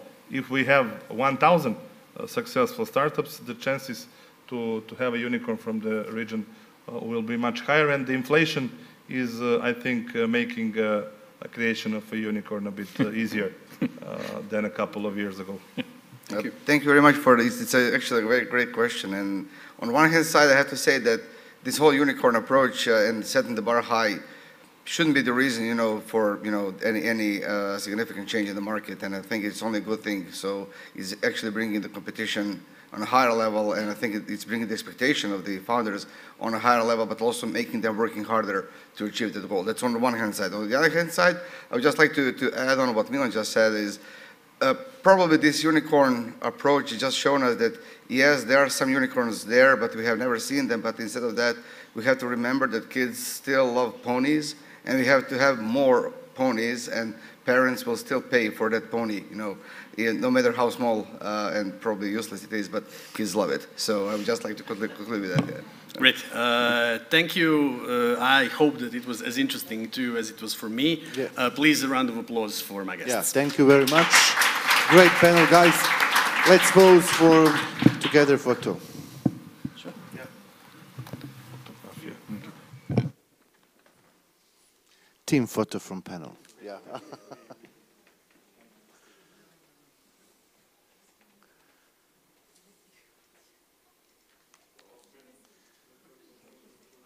Smile, big smile, yeah. Thank you very much. Great panel, guys. Before our coffee break, just to remind you, for tomorrow we prepare a networking day from 9:30 a.m. golf tournament, from 10 a.m. Chameleon Solution tennis tournament, for 10 a.m. bicycle tournament, from 3 to 6 p.m. Istrian agri-tourism and wine tasting, from 6 to 8 p.m. Riva event, and from 9 p.m. closing party at Golf Club. Now it's a coffee break. We will be here 5 minutes before noon. See you.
We continue with our stories, the second day of Adria Summit 2023.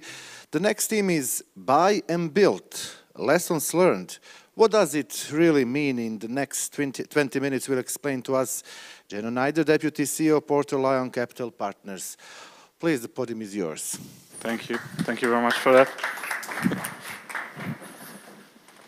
It looks more like a family event, so if you have any questions, just please interrupt me anytime.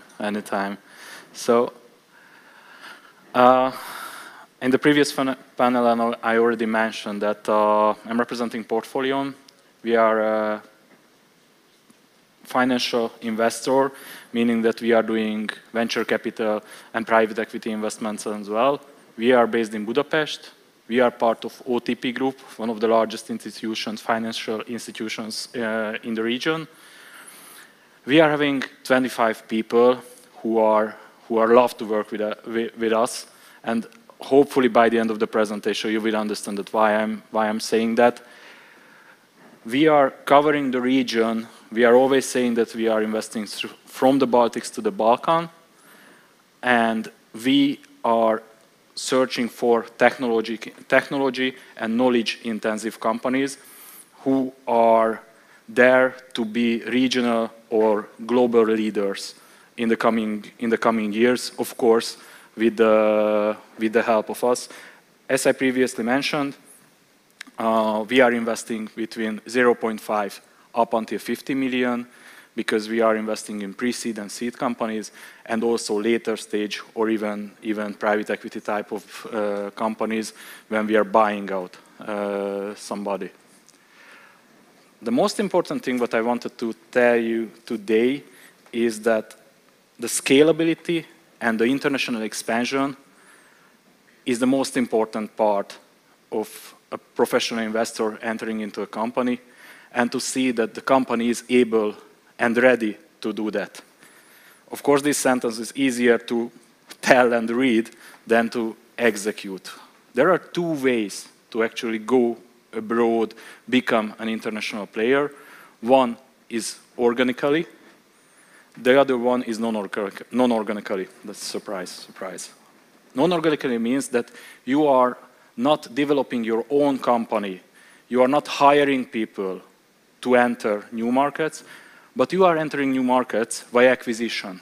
Acquisitions means that you are buying somebody because you believe that it is easier for you to enter a new market with the help and with the knowledge of an already existing company. The thing is, what many founders are missing, that these two things need to be comparable. There is investment case for both organic and non-organic growth. The investment case need to be pre-calculated, need to be measurable, accountable, underpinned with calculations of money, time, effort, and feasibility.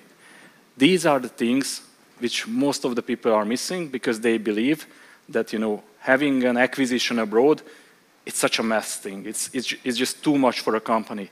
But having a real underpinned organic expansion is a pretty similar thing.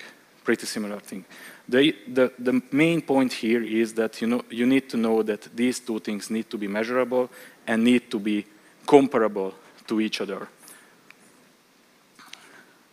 I just would like to say some few words about when we are talking about acquisitions, and of course, we are sharing the same things, that if you are having a company who would like to go abroad, or you are having a financial investor who is trying to do a buy and build strategy, what are the sort of symptoms what we are searching for on a potential market, in a potential company, whether it makes sense to go abroad and to make this buy and build strategy or not. First thing is, of course, you need to have a good platform company. Good platform company, the definition of a good platform company means that there is a really good management in the company. The management is eager to grow and try to be a regional hero or even a global hero in a certain market or in a certain sector what they are already in. And in this company, with this management, there are operational issues, there are financial and operational models which can be repeated, which are underpinned, which are rock solid for further expansion and further acquisitions. And the IT base of the company need to be prepared well for implementing such a transaction, such a big step for a company. If we are talking about the platform company, and we believe that developing via acquisition is a good idea, then of course we need to have the add-on acquisition opportunities. How an add-on acquisition can create value even for a platform company. I'm telling you the truth, it is not only giving value for the platform company, but also for the add-on company as well, because both of the companies in this thing will have lower customer concentration, will increase the size, will increase the market power. When we are seeing a larger company, when we are having discussions, having bargain with our suppliers or clients, size unfortunately still does matter, which underpins the sort of buy and build strategy. Of course, we are talking about revenue synergies. Of course, we are talking about cost synergies. Honestly, what I can say that these synergies are always overvalued in a transaction, and I think that our job, I mean the financial investor's job, is to make these revenue and cost synergies realistic enough to go further. The last point here is that we need to have good chemistry with the two managements. International statistics say that cultural differences are the most important issues why acquisitions and mergers are falling apart and creating such a mess in a company. From the symptoms, you know, when we are talking about, we identified certain things when we believe that it not makes sense to grow via acquisitions and to implement a buy and build strategy. Of course, if your markets are overlapping already, it doesn't really make sense. If your product is overlapping, which is the most important issue, it not make sense to make a buy and build, because there will be no synergies at all. If you are on a market when the cards are already played out, there are only large companies, the sort of competition is really dependent on the prices, it's not make sense to go abroad, because at the end of the day, you will trying to play only a sort of multiple game, which means that you are trying to buy somebody on a very low EBITDA multiple, and you are trying to, you know, believe in that after few years, this multiple will be higher. When you are doing a transaction, when you are doing an acquisition, the acquisition is 5% of the whole deal. The integration part is 95% of the whole deal, and it doesn't make sense to spend effort, time, countless hours of discussions on this thing unless you are able to do a good integration. And without that, this sort of multiple game, what we are saying, solely multiple arbitrage, doesn't make any sense. Another point is if you are already missed the train. If you already missed the train, meaning that there is massive concentration on the market, and you end up with a Restly on the market, and those companies who were well performing and who were really interesting to acquire already gone. These symptoms shows that the sort of buy and build strategy and to grow via acquisitions is not a good idea anymore. We at Portfolion have few companies and few cases where we were able to successfully implement a buy and build strategy. FinShape is the first one. It's a digital banking solution company which was created by the merger of two very successful companies, one in Hungary and one in the Czech Republic. The headquarters are in different countries. Of course, it's a good thing. But added to this, they are covering almost 25 countries already, and none of them were overlapping. That was one thing why we decided to go on that road. The other one is that although we are talking about digital banking solutions, which is covering almost everything right now under a banking operation, the first company was a front-end developer. The second company was rather a middle layer or a back-end developer. Both of them are trying to enter the field of the other one, and they together decided that it not makes sense to spend enormous money on CapEx to build up something what the other company already have, but to merge together and create something which will be more interesting, more valuable, and honestly, more exitable in the coming 3-5 years. CodeCool is an educational technology company, new generation educational technology company, which is a product, which is a full stack developer product, 18 months. It's a really nice educational business, and it's not a bootcamp. Software development agency, it's a Polish company. They are providing bootcamp trainings to people. What we were seeing on this, that although there were some overlap on the markets, the key strategies were different, and we were able to build up a matrix, a product matrix, where we have seen that the sort of marketing spending on a given talent or a given target persona can be used for all the products of the company, which means that if somebody is entering into the marketing channel, we are just deciding that whether he's interested in a 3-month course, he's interested in reskilling, he's interested in a full-time development course. All in all, it made sense, not because of the geography, because of the product, cooperations and product synergies. Salash.agu, it's an online travel agency, one of our favorite companies, or used to be one of our favorite companies. It's a classical buy and build story, 100% owned by Portfolion. We bought the company back in 2017. We started the journey with them like buying a Romanian company for them as an add-on opportunity, Polish company as an add-on opportunity, Czech Republic-based company as an add-on opportunity, and even to that, we have consolidated the Hungarian market as well. With these companies, we have built up, behind Booking.com, the largest online travel agency in the region. And in 2022, we have successfully sold it to Wirtualna Polska, one of the largest media houses on the Polish market. And I think the most interesting thing is actually here, that how it was perceived, that what's the value of this buy and build strategy.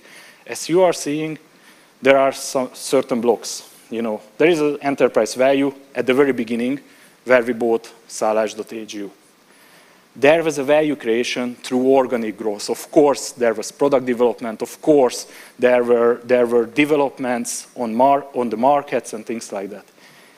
Added to this, we bought companies with the products they already had, and we were able to enhance again the value of Salash Group with the product acquisition. But the most important thing, and the biggest block here, as you are seeing, is that we have created a company which is already international, which is scalable, has a massive diversification, simply because of the market and the product diversity. The management showed to everybody that they have the good track record of acquisitions, and even further, they have very good track record of integration. These were the most important items for Wirtualna Polska when they came to us and they wanted to buy Szalasi.hu. The key lessons what I wanted to tell you is that is it make sense to involve a financial investor into the company, into your company? Yes. Will you be diluted? Yes. Will there be a partner in crime with you? Yes, definitely. But will this partner help you increase the company faster and develop faster? Of course, yes, because that's what VCs and private equities do. We are the boosters of the economy. We are the ones who are pursuing scaling, who are pursuing revenue potential, and who are pursuing extraordinary growth in each and every cases. Of course, it's good for us because, you know, we are there to make money, but definitely it's good for the management and the founders with whom we are working together, because we are helping them to make their passion come through shorter time. Thank you very much for your time. Thank you for that great case. I hope we have questions from the audience, of course. Thanks for the interesting presentation. I found it quite peculiar to have both VC and PE under the same roof, because it's usually either or. Yeah. I wanted to ask you something different. I wanted to ask for your comment on the recent change in narrative of the VC part of your story. I'm not saying that it's about portfolio, but the most VCs that we see on the market have recently changed their narrative from growth, growth, growth at any price, but as much as possible, towards show us the EBITDA first. That's a really good question. And honestly, internally, we have difficulties to answer that. Because if I'm just seeing, you know, on short term, that's definitely that's the case. Good growing companies should be converted into EBITDA generating companies, because that's how the market is perceiving the situation. On the other hand, you know, good growing companies can be killed if you are just turning them into EBITDA positive. So what I see that, and besides the common market practice, those companies which are growing well under the current macroeconomic circumstances are really easily raising money, because they are showing the attitude and the passion to grow even under these circumstances, above 40%, 100% or something like that. These companies usually are not getting to the market because the current investors of the company are already bridging this 1 year or 2 years. And after that, we will see that what will happen, my opinion, is that this sort of EBITDA conversion will be over, not exactly what it was in 2020 or 2022, but will be over. And again, growth will become a more interesting part again. Okay, thank you very much. Excellent case. Thank you again. Applause, please. The following topic, as well as the previous one, gives us answers to many questions. In the time of globalization and constant integration, we often need more freedom. The constant search for freedom and shift to decentralized world is a topic that Sava Živanović, Director of Technology Partnership, will tell us more. Please. Thank you. First, I would like everyone for one moment of silence for the tragedy that happened in Belgrade.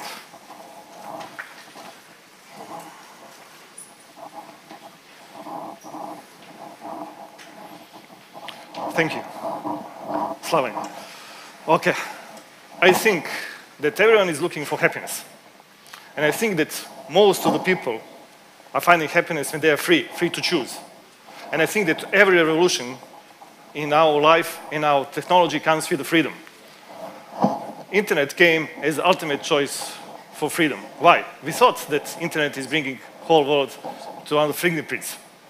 Yes, something like it's freedom. You can do whatever you want. Obviously, trade. I believe the trade is really something that every human being has to have access to. And the trade is one of the human rights. Again, I don't have to go shopping I don't have to spend time. I don't know if you lived in the West. Every Saturday was spending on several hours going to some supermarket. Freedom. I have more time to do what I want. This is what really think when you think about internet. For that, you need a good infrastructure. For that, you need, at that moment, when it started 25 years ago, huge centralization. Centralization brings complexity. Complexity brings delays. Delays bring cost. All of that bring another centralization because what you say, okay, what can we do? Can we change everything now? No. Let's push forward. Let's patch it. Let's try to optimize what we have and then stay with centralization. Centralization means less privacy. It means less security.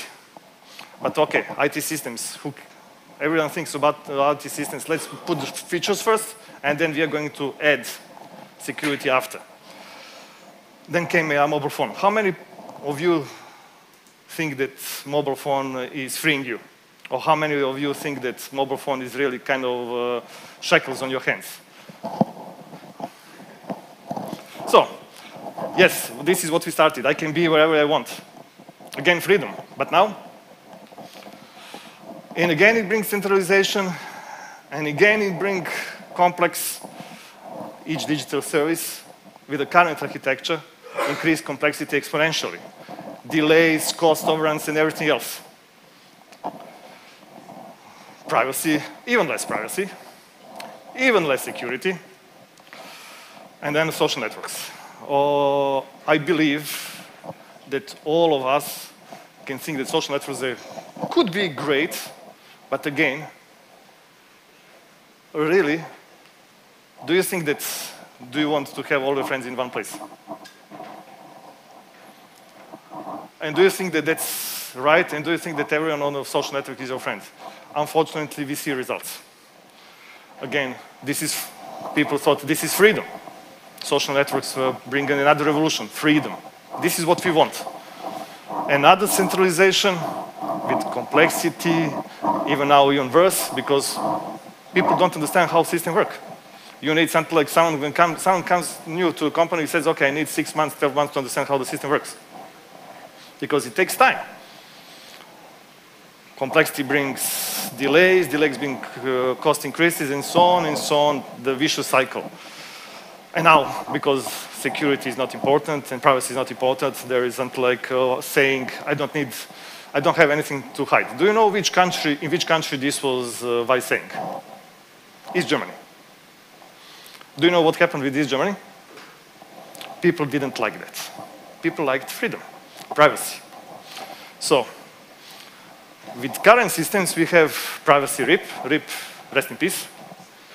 Security RIP. Something like your credit cards, your details. Now with artificial intelligence, when all those systems that are working with voice recognition, face recognition, deep fakes that people are talking about 5, 6 years ago, what do you think how easy it is now to create a deep fake? And what now? Does anyone have any idea what now? Our answer is that for happiness and freedom equal death of centralization. We need to change completely the way how we design systems and to start again. And this is what we bring, what we developed and what's in production. Shopper Unified Commerce Network.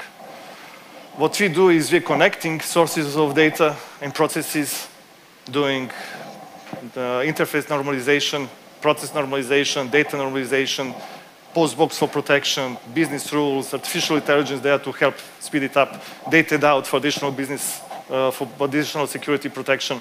On each end, several different technologies, because if one technology has a problem, another one doesn't. So, in order to solve all these problems, really what we think is that no one has time to lose. Either customers, people, companies, processes, everyone else. So we started from zero trust. if you think about zero trust, everyone knows about this term. We applied it to our system. And zero trust means that when you want to talk with someone, you have, if you want to access the system, that has to be authorized, authenticated, authorized, everything has to be encrypted. And you should really, put everything in different containers, so you could say separate network, separate in several different layers, and so on and so on. This is what we applied. We are using it as a base of our system what NATO is using for the tactical messaging. Omnichannel for sales. That means when you want to do something, you want to use it everywhere, not just online, not just in a store.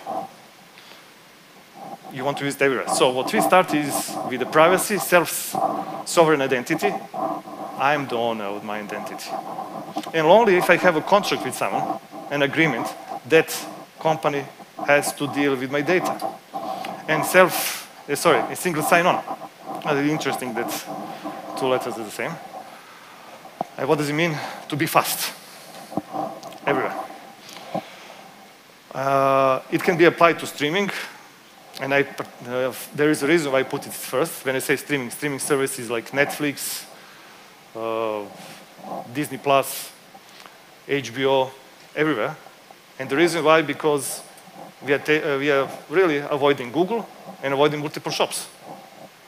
So we are putting it directly, if you see something, buy it from whatever shop you want.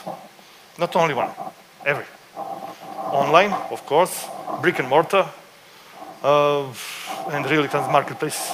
So we integrate everything. We connect to different apps, CRMs, payment systems, everything what you think, IoT. And this is something like what I think, make it much easier. And you don't have even to use our message brokers. You can use someone else, just the same protocol. Our development is extremely simplified. An example of people that didn't want to program, they started to work, to have a practice in our company. In 6 weeks, they developed our connector for BigCommerce. This is something doing real-time inventory check, reservation, product info and pricing, and courier costs sending to the customer. Payments using credit cards, 3DCQ, Moto, API, everything else, and sending customers' details to merchants. I think that for people that didn't know to program, to finish everything in 6 weeks, that's extraordinary. And why? Because we gave them exactly and contained what they have to do. The cognitive pressure on them was much, much smaller than usually. And what we noticed in the last couple of years is that good, very good, and people that want to produce and want to give back, want to finish the product, are burning like candles because the development has become too heavy, too hard. ESG. Why? We are saving a lot of data. Comparing to Shopify, this is the best case for us, we save between 60 to 93% in transfer data per transaction. And, okay, give you an example in Serbia. There are about 4,000 or 5,000 mobile stations. Each mobile station, they consume between 1 and 4 kilowatts per hour. Sorry, kilowatt. That means that something like, let's say, 2.5 kilowatts on average. 4,000 mobile stations, that's 10 megawatts power. That's 10 megawatt hours each hour. 240 megawatt hour each day. Calculate how much energy is that spent on just transferring data and how much energy we save. I'm going to say something responsible and safe artificial intelligence, comparing what I call it now high artificial intelligence. Why? We are experimenting a lot, obviously, with ChatGPT, and we think that it lacks ethical module. It doesn't understand what it means to be ethical. It lies. And also something like it's advertised something that it's programmed to do. So I think that responsible and safe artificial intelligence is something that needs to be applied and introduced. Our results are pretty good. Working banking Teza on their test system, we produced a system that we can have, we tested with 75 transactions a second. And this is only one module. We can have hundreds of them. we have our system for 500 orders per second, and this is one node, and we can have hundreds of them. So, in the moment, we have a system that can have about as many transactions as you want. 500, 5,000, 50,000. And this is us. Thank you. Thank you very much. Hope we have questions. First time, second time? No questions. Okay, thank you very much. Very good case. Today and yesterday, all topics we talk about are concerned with modern technologies, connections. In all this, it seems to us that we know a lot, but actually we really don't. The same thing is with prepaid payments. Prepaid payments, a fit for conscious spenders and new generations of consumers, is the topic for the next 15 minutes. Mirta Benvin, a senior marketing manager at Applause, will talk about that. Mirta, the podium is yours. Thank you, supporters. Okay. I'm Mirta. I work at Applause, and thank you for the applause. I'm a senior marketing manager responsible for driving the Applause strategic presence across the European markets. And today, I have the privilege to talk about the prepaid payments and how they're an ideal solution for a new generation of customers. It was not an easy thing to come to that conclusion, but we conducted the research that helped us. So to understand what are consumers' perceptions and attitudes towards prepaid, we conducted the research together with our partner localities. And this is something I'm going to tell you about in the next 10 minutes. Why is this important is because the product was already there, and these research findings helped us to modify existing product and to go a step further. Applause. Whoa. I will talk, so maybe no need to look at the presentation. I didn't know that the format, something's wrong with the format. So Applause is a prepaid payment method for the digital entertainment industry. It's a basically voucher that you buy in an online shop or a retail shop in a form of digital credits that you use later on to purchase goods and services online. In July 2022, we partnered with localities, a very big international Amsterdam-based research agency that is covering 35 markets to do a research. We wanted to understand what are the how current customers feel with the payment methods that are currently available online. Also, we wanted to understand what is their interest in prepaid payments and how having a prepaid payment method available would affect the way they pay and when they buy. So we did a survey across 5 European markets, Germany, Spain, Sweden, Poland, and France, and interviewed around 3,000 people, aged 18 up to 64, and they are national representative of the national group. So, under 18s were not interviewed due to legal restrictions, but we managed to understand their payment behaviors thanks to the interview with their parents. What we found out is the key and the most important things in our finding. The biggest one is that we identified a consumer group called conscious spenders. And who are conscious spenders? Those are people who live today in a world where online payments became so seamless that sometimes the payment process is so easy and easy experience that sometimes you get tricked or you lose control of how much you are spending. So that's why in this situation where we live now, in a world where we live now with against the backdrop of inflation, economic uncertainty, explosion of services who are offering subscriptions, ongoing news about data breaches and cybercrime, this new online consumer emerged. It's conscious spender. So conscious spenders are a general term, but there are 2 different main emotions and things that we define when we wanted to get a deeper understanding of them. One of them is one motivation that was driving their decision when it comes to online payments was budget, because these people were not willing to lose control of what they are spending. They wanted to be aware when they are spending, how much they are paying, and at which moment this entire process is happening. So these people we called conscious spenders. On the side, there was another trigger that triggered another group of conscious spenders, that was privacy, because with time, they became more aware of the privacy and the security issues and the fraud and misuse that is now related to using private and personal and banking information online. So this group is called privacy conscious spenders. Then there is another group that was identified along the way, because they're both budget and privacy concerned, but they're also parents. So they were really, really concerned about their children and their spending online. And 71% of the interviewed people said that they would be likely to educate their kids to spend online in a safe way.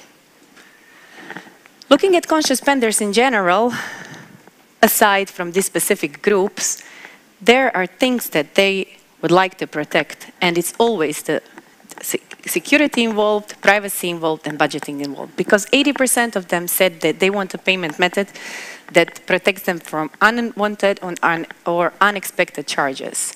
Then 64% of them told us that they were willing to limit themselves to a specific budget for gaming.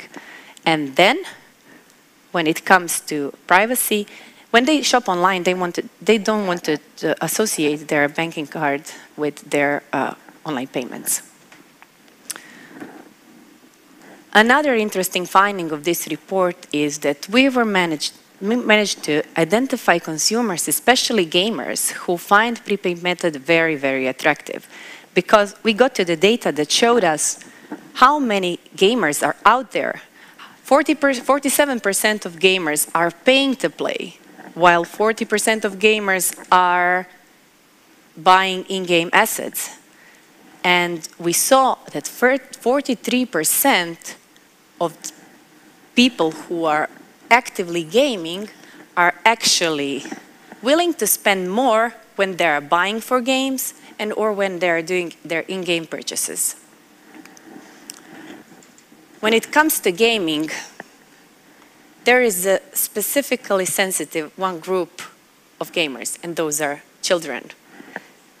What we found out is that almost half of the people that we interviewed and that were parents were having a child that gamed regularly. Also, one important thing is that 66% of this child who gamed regularly were spending money online. And 43% of the parents of the children that were gaming told us that their child was not aware how much they were spending where they were gaming.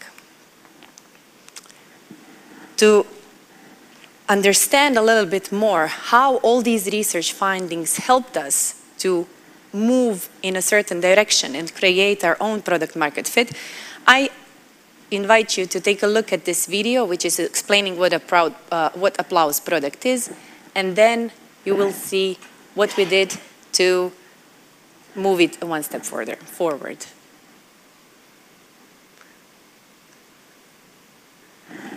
I need sound.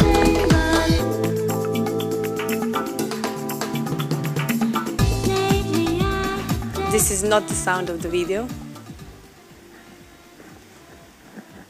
Can we repeat it?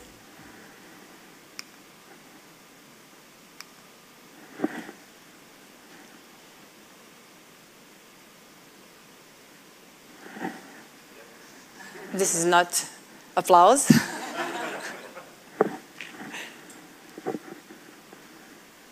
Okay, should I do something? They're in control.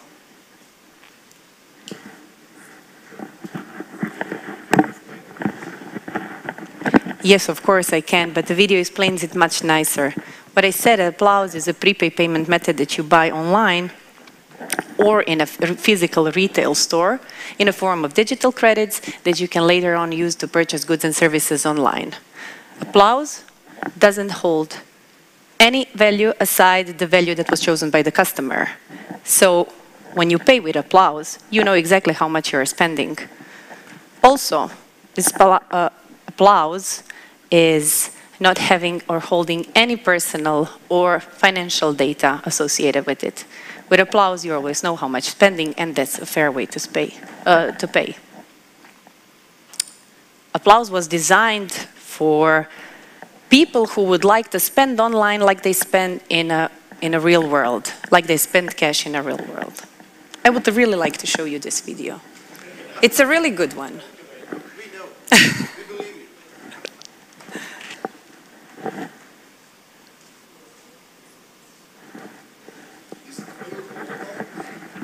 Yes, it's available online. So we can connect to the website and take it from there.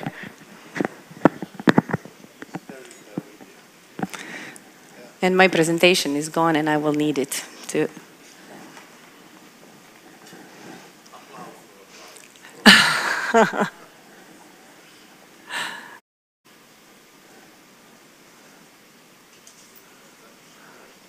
Maybe some question. We are waiting for the video presentation.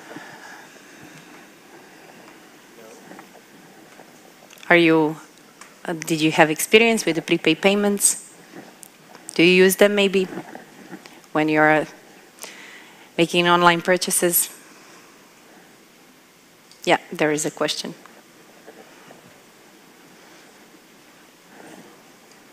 Hello. I don't know if, okay, it's working. My name is Miloš Zlatanovic. I have a question. Do you have any integrations with e-commerce platforms? Yes, we do, because for Applause, as a business, as a financial product, you have to have a distribution network that accepts Applause, where people can buy Applause, and of course the merchants and e-commerce platforms that want to accept Applause as a payment method. So it's B2B and B2C side of the story. Oh, presentation is there. But I'm not controlling it. Give me a second.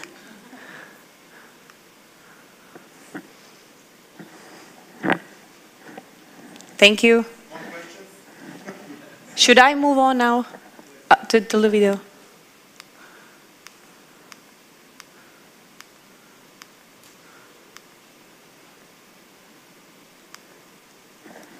Play.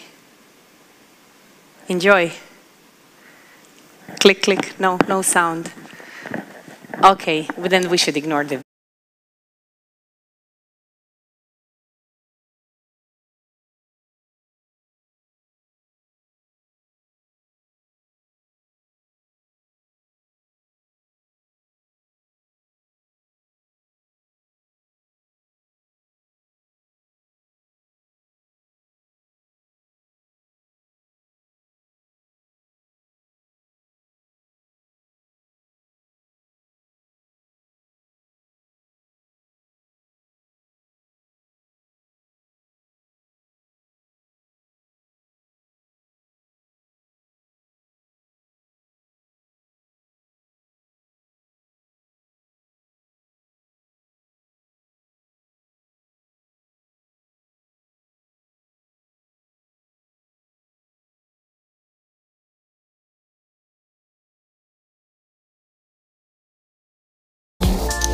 so you're safe from further charges, fraud or misuse.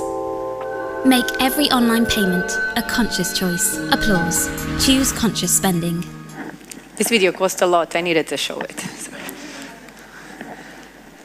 Okay, so now we know that Applause was there as it answered to the growing needs of digital citizens who, Applause is basically there to serve the customers and empower them to make conscious spending and make private, safe online payments. Also, when it comes to parents, it has an extra layer because parents of children who are gaming can have a peace of mind when this is happening because they know they're not using their credit cards and they're not revealing any of their private information there. So this research helped us to move one step forward and create or modify Applause towards the direction where we have a parent-child relationship, and we did it with an Applause app. So Applause app is a digital wallet, of course, where you can store and manage your Applause vouchers in a safe and secure way. And it allows parents to store a kid's voucher there and give it to their kids as a digital pocket money. So, you know, it's easier. And they can have a full control of their payments, of the children payment behavior online and on the shops, games, or whatever kid is spending. Also, they can authorize their every transaction if they want. This is something that parents can decide whether they want to do that or not, but it's a good thing because in this way, you can educate your child how to manage digital money. And the important thing is that Applause app is not just for, it's only for parents, not for kids. And this parent-child functionality, how it works, it's really, really simple, and it's really convenient. Because what it does, parent goes to the online shop to buy a voucher, then the parent, what it does, it scans the voucher with the Applause app, and then decides whether he wants to approve kids' every transaction or just wants to get notification on the payment that is done. So, what the child does, he receives a voucher. When he comes to the checkout page of his own choice, he can just enter the 16-digit number there, and this is the way he can initiate the payment. If parent decided to have the notification on the payment, he will receive a push notification saying this amount was spent at this shop, at that time. So this is how we integrated the research findings that we did into our own product and tailored to meet the customer's needs. If you are interested in read more about the research and all of the data that is there, the thing that I presented is just the tip of the iceberg, but there is really a lot, and maybe you will find something useful that is addressing the needs of conscious spenders. Thank you once again. Big applause for Applause. Thank you. Sorry. Sorry for that technical problems. Okay. No, it's not a problem. Do you maybe now some questions? No, they understand everything. Okay. Thank you. We had time in between. Yeah. Thank you very much. Okay, we are going on now. Risk assessment in the FITIC era sounds serious, and it is actually. Mr. Tomislav Butorac, board manager and CEO of Bizarro Fintech, will let us more. Please, the podium is yours. Yeah.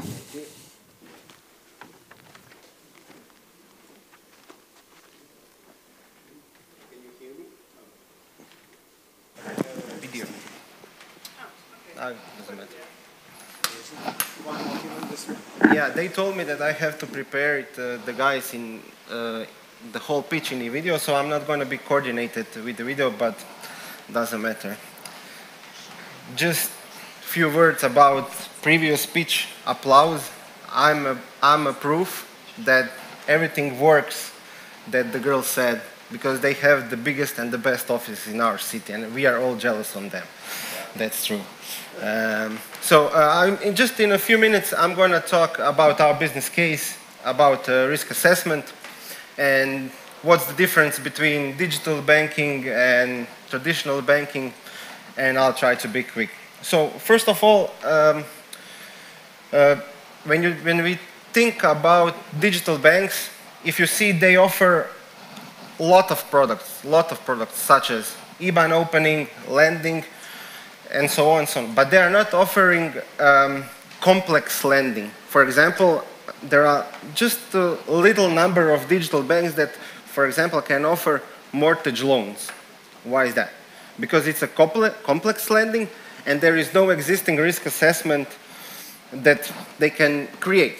Why is that? Because they are on the market for 3 or 4 years. That's not enough data to calibrate the whole risk assessment. But the solution is open banking. Open banking means that you are the owner of your own banking data. For example, all of you, you have some kind of, not some kind of, bank account. All transactions that are done on that bank account, they are having some kind of the value for, maybe not for you, but for somebody on the market, there is a value. You can compare that, for example, with Google Maps, for example. All of you have tried Google Maps in some time. For example, from Zagreb to Umag, how to come. That is some kind of the data. For you, it's not important, but for Google, it's very, very important. How did you go? How did you went to the Umag? What was your speed, and so on and so on. And the question is, who owns your data? Who owns your data on Google Maps? Where you have traveled, and why did you travel, and so on. The answer is Google. And the difference in the banking sector is that the data that you have created on a bank account, it's yours. Bank are just a provider for transactions. So, business case R is not so complicated. It means you have your own data on your bank account, connect your IBAN with us. We have a connection according to PSD2 to all banks in Europe, and we can make a credit scoring in less than 5 seconds. For example, for a lot of people here, it's outrageous that you can get a cash loan up to the 40,000 euros in less than 5 seconds. But it's possible. When you think a little bit, you have bank account. You have a bank account where you receive your, I don't know, salary. You create some investments, and everything that needs to be seen, it's your bank account. For example, our algorithm, we have a little bit of AI in it. It can see how many kids do you have just according to your bank account. That's something very interesting, and also where do you live.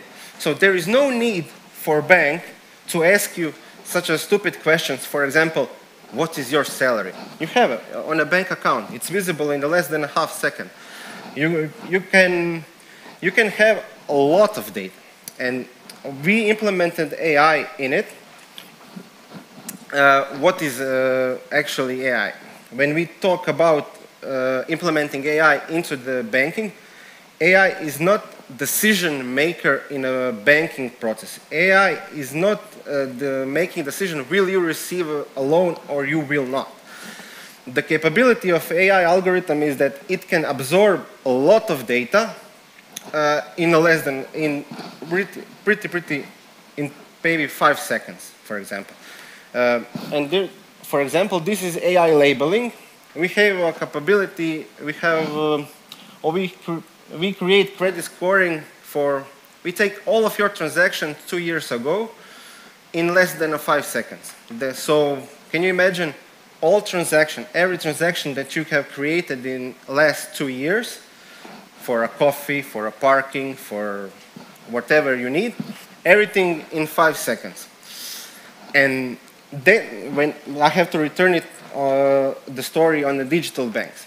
Digital banks are using this technology to actually steal the data and to create a risk assessment for their future mortgage loans. Maybe you have, probably you have not seen it because risk assessment is not something that's very interesting to the people, but Apple created buy now, pay later in Europe a few weeks ago.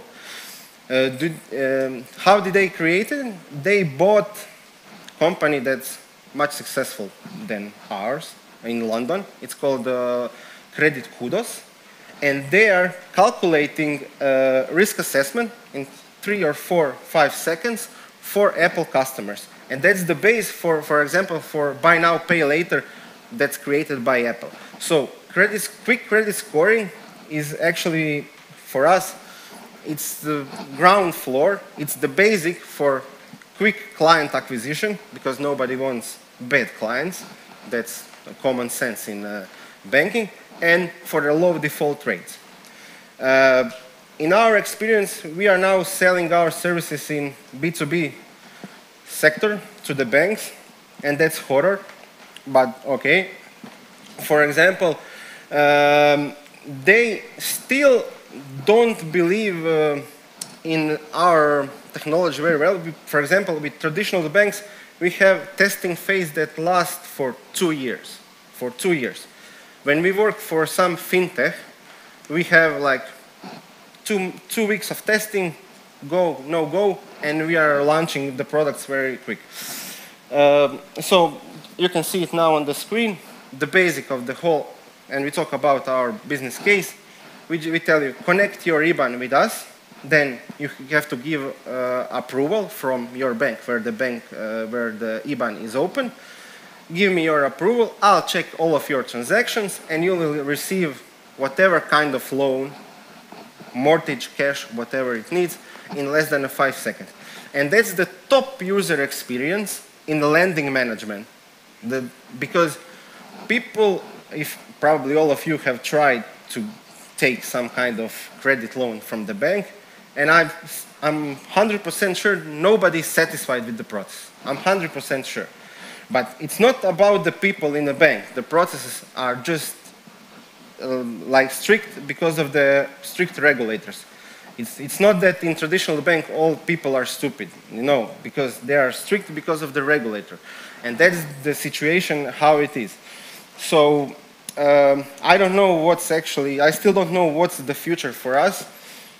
Maybe B2B, we are doing it very well, but I still believe that our future is in B2C segment and offering markets here in Croatia and Slovenia, probably some cash loans in less than 5 seconds. But still, the regulator is very strict about that, so we have a lot of problems with that, but probably we will solve that. And that's it about our business case. And thank you very much. Maybe some question? Okay. No questions. No questions. Okay. Tomislav, thank you. Okay, thank you. Thank you very much. Before lunch break, we refresh our knowledge about e-commerce. Miloš Zlatanović, CEO of Sinsit Group, will speak about what does it e-commerce means to us. The topic is powering e-commerce. Please be our guest. Hello, dobar dan, welcome. Today I'll talk about a topic called powering e-commerce. Just waiting my presentation to load there.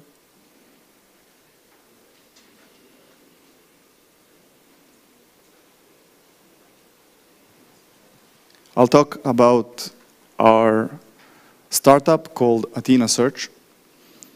As mentioned, my name is Miloš Zlatanović. And right here from the first slide, you see that our product is supported by some institutions. More on that a bit later. So, why powering e-commerce? The question is why I chose this topic. So, in our world of e-commerce, we see a lot of movement, a lot of changes in the industries. And even here on this summit, we heard a lot of interesting things about businesses and how businesses are actually changing. And one of the things is that we saw that if we take a retail, for example, we see the traditional companies doing business the traditional way, having, for example, the physical stores, brick and mortar stores, and then building their website on top of that, and basically relying on those physical stores as their main source of revenue, while not, let's say, not investing so much in e-commerce, in online sales. But what we see is that there is a change, that these companies are becoming IT companies, basically, that have their online shop or their e-commerce store as basically their default or main business, and then they use the physical stores as a support for that business. So what is powering that e-commerce business is a lot of tools that final customer doesn't even see, but they need processes to power that, that business. So we have, for example, some marketing tools that help drive traffic to the website. We have a lot of tools in the back end, like ERP systems, analytics tools, and so on. For example, we have sales and reports tools, which needs to be measurable, and they need to be actionable in order to have to provide that value. So, in essence, as I mentioned, we see that there is a movement, and companies are starting to see this. They start to rely on the data, and they really move their focus on the online more and keep the physical stores. Of course, they will remain as traditional shopping. They will not be changed. So, about us, we are Syncit Group. That's the company's name. We are a software development company that developed a product. And as a software development company, we have a lot of experience with e-commerce. We really focused on end-to-end solutions for e-commerce. So we developed over 100 e-commerce web stores. We integrated many solutions, basically all kinds of solutions for our clients. We did custom work. Of course, we have small clients, large clients, all kinds of demands were there, and we basically were there for every step of the process for our clients. In our history, we basically worked, as a company, we tried to invest in building our own product and not relying on outsource. So we tried various things. Basically, as you can see, we tried with some mobile games. We built a C2C platform. And basically, on our way to building Athena Search, we had some steps, we had some products, and this is usually what you hear from the successful companies, that they tried a couple of solutions, and then they hit the jackpot with some of the later products. And I believe this is the process, basically, because it is something that drives you on a path that you are able to learn along that way. And basically, with each of these products, we learn something new. And that really helped us build the product the right way. The idea for building a search came to us in 2018. We were visiting a Magento conference, and there we had an epiphany. Basically, we analyzed the companies, we talked with the companies there, so we were able to analyze the market. We were able to talk with the software providers, with e-commerce store owners, and we noticed one thing. Back then, the e-commerce was on the rise. And the thing that we noticed is that many of these companies were focusing on building their new e-commerce business, focusing on every aspect of that business. For example, their products, their categories, shipping providers, shipping carriers, payment providers, the warehouses, and so on. And basically, many of them used just a default search tool that came in with their platform.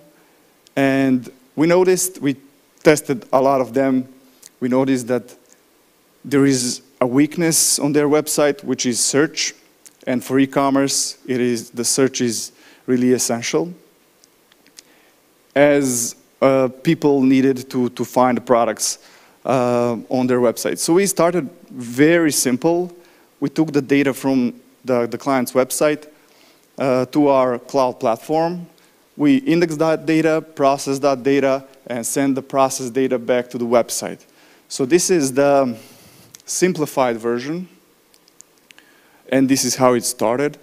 And now we're using a lot of machine learning in the background. We use a lot of tools. The platform grew, and right now it's not only a search tool, it's basically a platform. So the common question I get is, why did you build this tool? Well, back then, search was really a problem, but even today, many websites struggle with the poor search on their website. So what is Athena exactly? It is a cloud platform. It is a scalable platform. It is a headless platform. And basically, we built it with the e-commerce in mind. As I mentioned, we built a lot of websites. And during that process, we learned a lot about e-commerce. And we had a lot of experience with e-commerce, so we knew exactly what to build and the way how to build it. Of course, the e-commerce now is developed, fairly developed, let's say, but some of the new tools that came to the market set the bar really high, and the expectations are high. And this is the case for us as well. So default is a new must. Back then, it was optional to have some of those features in your tool. But right now, what is expected? It is expected that our search is fast, that is available at all times, that we have a responsive support, that we are GDPR friendly, of course. And since we are search, we needed to have some advanced search features. So I like to say that implementing this kind of tool has some good side effects, which, as you can see here, it helps offloading some of the traffic from the client's website to the cloud platform. It really takes the load off the servers of the website, increases conversions, of course, on the website, since the search is way better. We add more features. We added a lot of features since 2018 when we started building it. And we improve it over time. All of our clients get free upgrades. And again, the question remains, why search?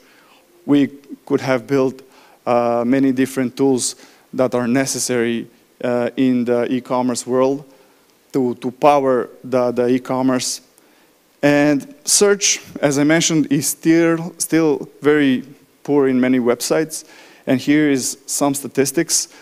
For example, 64% of the people that use the search are already ready to buy because they use the search because they know what to look for.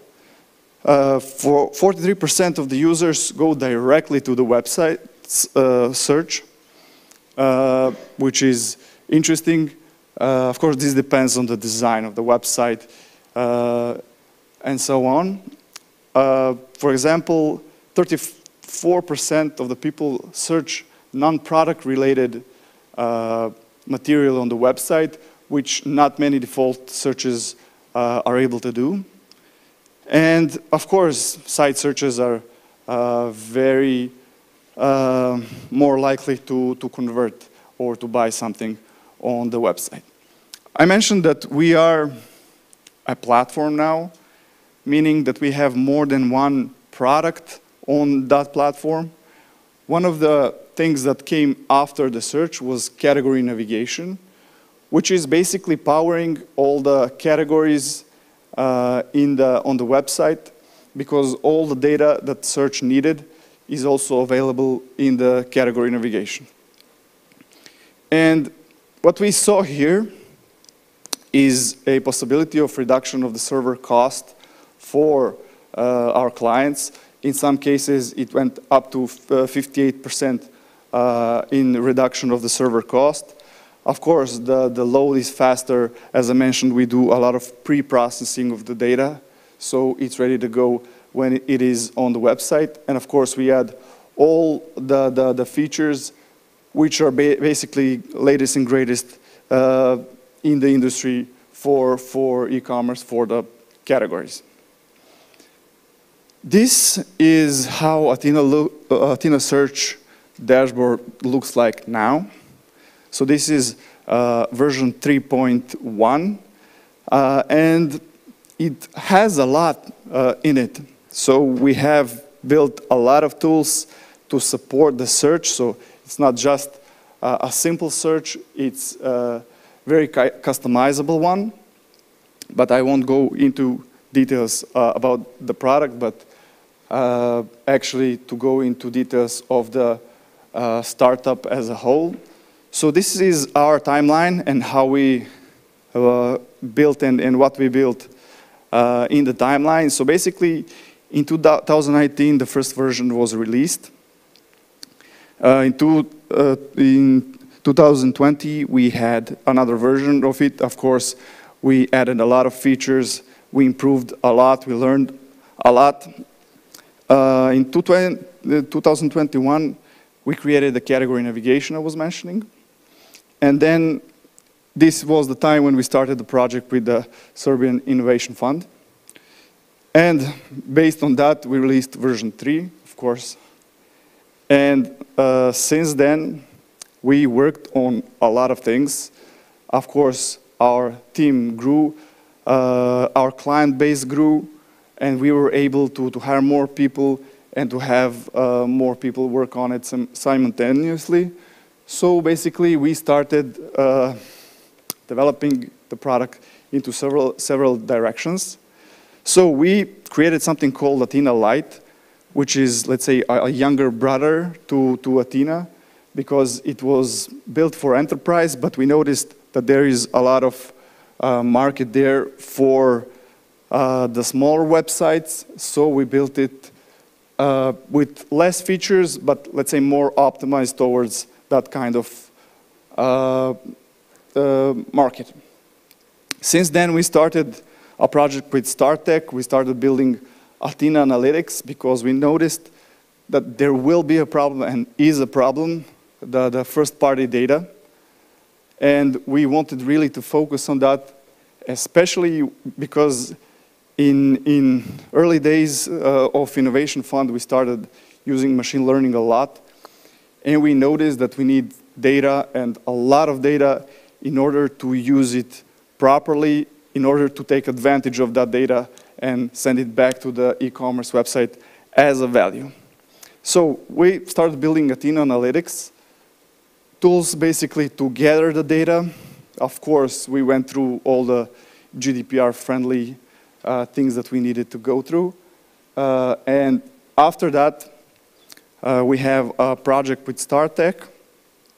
And from there, with that data gathered, we'll be able to build a lot of AI tools. And actually, Athena AI BI is one of the products of StarTech and Athena Analytics, which, in my opinion, will be done in 2025, even though the beta will be done this year.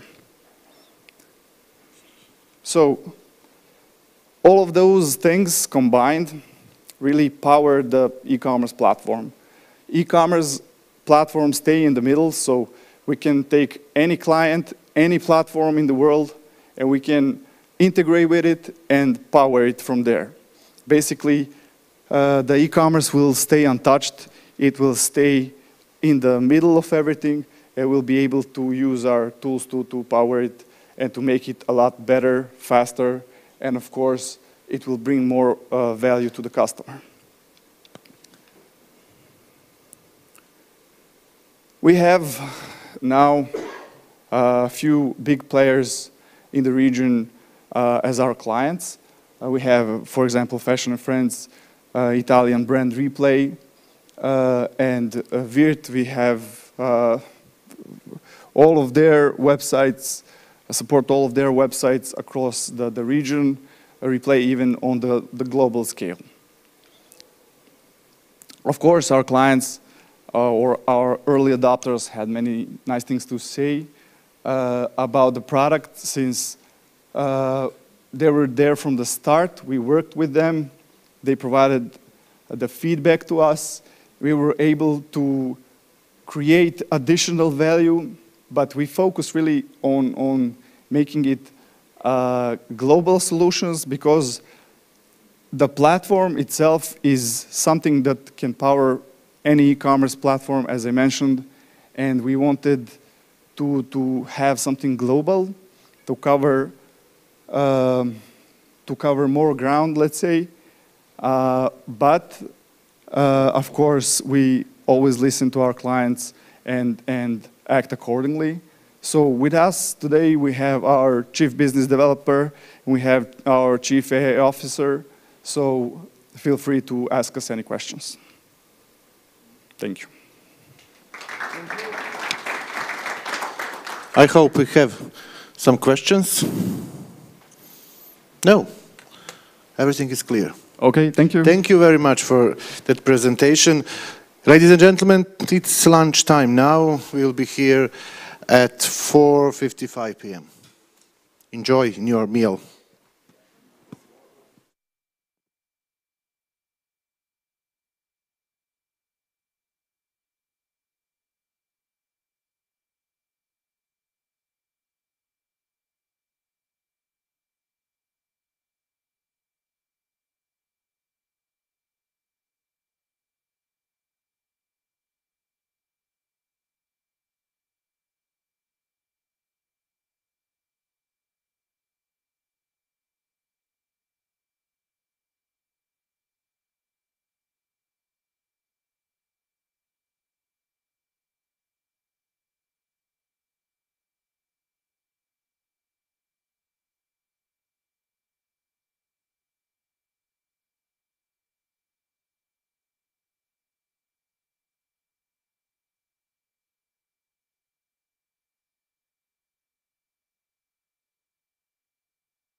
Okay, we are here. We arrived the right, yeah, for now. We hope more people. Ladies and gentlemen, welcome back. We continue with our topics and guests. Second day of Adria Summit 2023 is underway.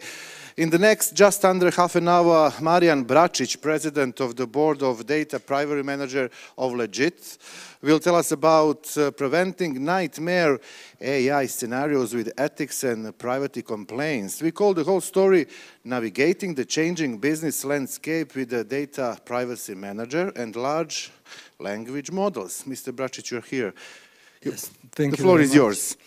All right, so it's not a full house.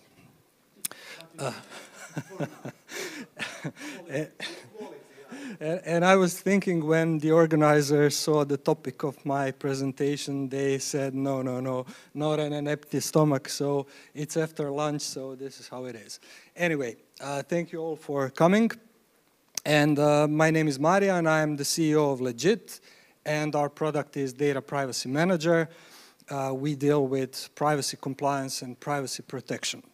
And I've been working with data for like 20 years now, and I've learned that companies and governments are getting insanely good at collecting personal data about all of us and knowing everything you do, what you think, where you go, who you hang out with. But in the same time, they are so bad at protecting our privacy. And I've also learned that even the companies that are ethical and want to do privacy the right way, they don't know how to do it. It's very difficult. So this is why we created Data Privacy Manager, and I'm going to talk about Data Privacy Manager, but why privacy? So privacy is a fundamental human right. And maybe the basic definition, we can start from there, is that privacy is the right to be left alone. It's your right to go places, to be with yourself, with your thoughts, and to do things you don't want everyone else to know about.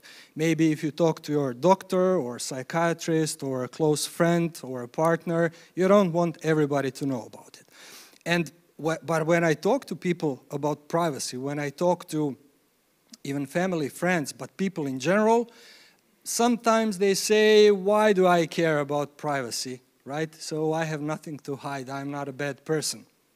And what is the problem with that kind of thinking is that in the world there is only good and bad people. Either you have something to hide or you don't. So that is not true. Really, privacy is something that is integrated in human beings, and we need privacy. It's very important.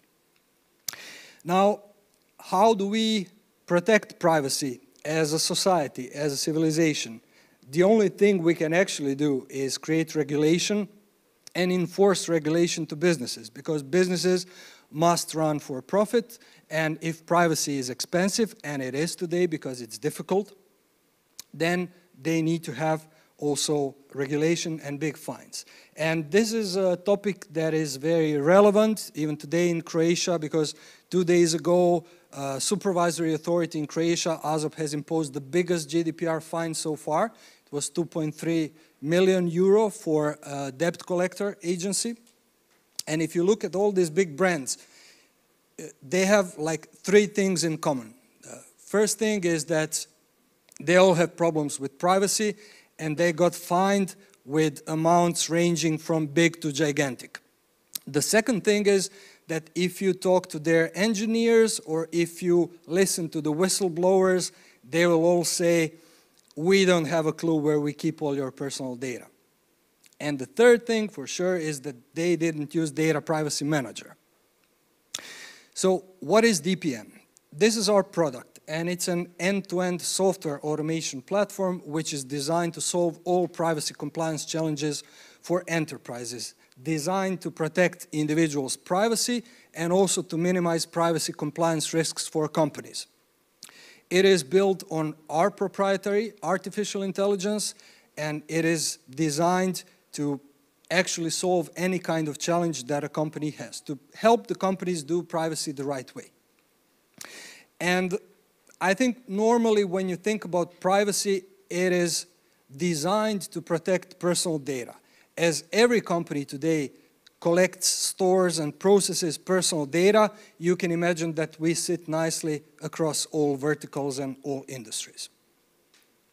So when we speak about nightmare scenarios, it's like, it's good that the formatting is bad for the nightmare scenarios because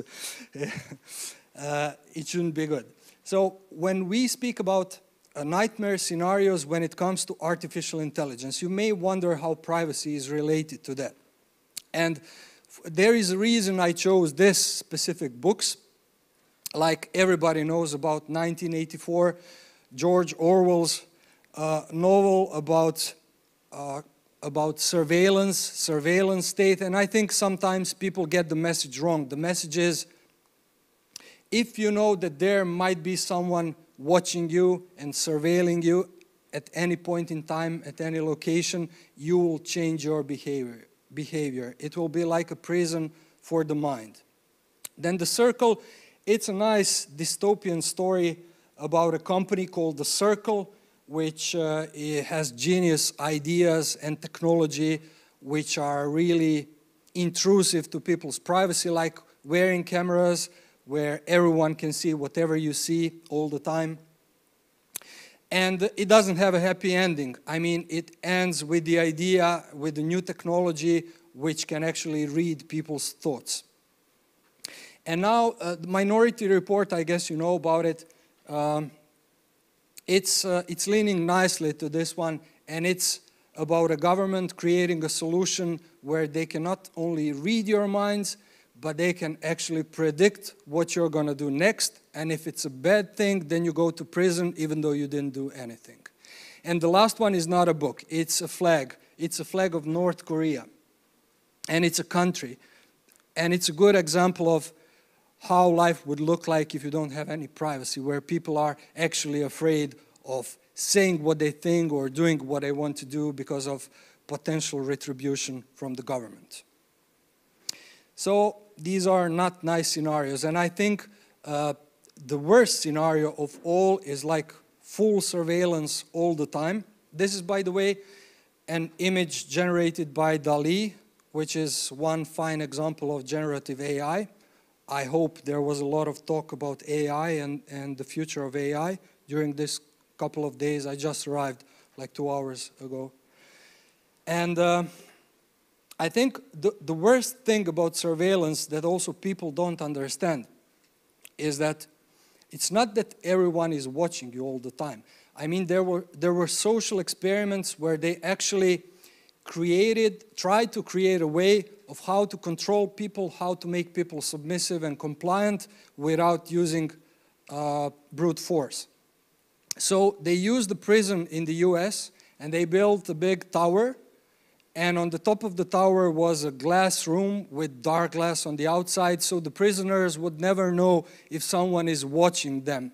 And they should assume at all time that someone who is in control of the prison will know exactly what they do. Are they behaving? Are they being good or bad? And like I said, this is a prison for the mind. This is really a nightmare scenario for us, having an all-seeing and all-knowing technology that can surveil and know what we do all the time. So I'm just briefly going to go into what we do. This is an example what we did with AstraZeneca. So we had a project called Legal and Ethical Store and Mastering Consents for Clinical Trial Studies. This is for AstraZeneca on global level, for all of their clinical trial studies. And this is a project sponsored by their AI and data team. And what they do in big pharma with AI is, for example, using clinical trial study data, so clinical data and genetic data and non-genetic data and so on, to try to find new purposes for existing drugs, so repurposing drugs or creating new drugs, or even helping the personalized medicine or medical care and making clinical trials better, and also doing stuff like, normally supply chain optimization, whatever companies do today with artificial intelligence. What we did with Data Privacy Manager, and it was all driven by giving data and AI team faster access to data, Because if you think about artificial intelligence and what is going to happen in the near future, it all depends upon the data which is used to train artificial intelligence. If the data is good, the results will be good. If the data is bad, so garbage in, garbage out. But also what you need to think about is that we, for example, need to protect privacy. And we need to use data responsibly. And we need to be compliant with privacy regulation. But privacy is just one aspect of it. There are many more ethical aspects to how we train artificial intelligence and what is it potentially that is going to happen. So in AstraZeneca, what they are trying to do is have information at all time. When they access the data to use it for machine learning, for training machine learning models, they want to know that they are allowed to use that specific data. And there are different rules for patients in China, there are different rules for patients in Croatia, Russia, US, and so on. So what we did, we have implemented a centralized solution with Data Privacy Manager, which automates this whole process of collecting consents from individuals, having ethical reviews, making sure that it was communicated with the individuals what the company is going to do with the data, are they allowed to process data for a specific purpose, and so on. So what they are doing now, they can sleep peacefully and know that they are processing data in an ethical and compliant way. And this is what all companies should do. AstraZeneca has a lot of money and they have these ethical standards that they need to be positive on. So I would like to finish with saying I try to finish on the happy note.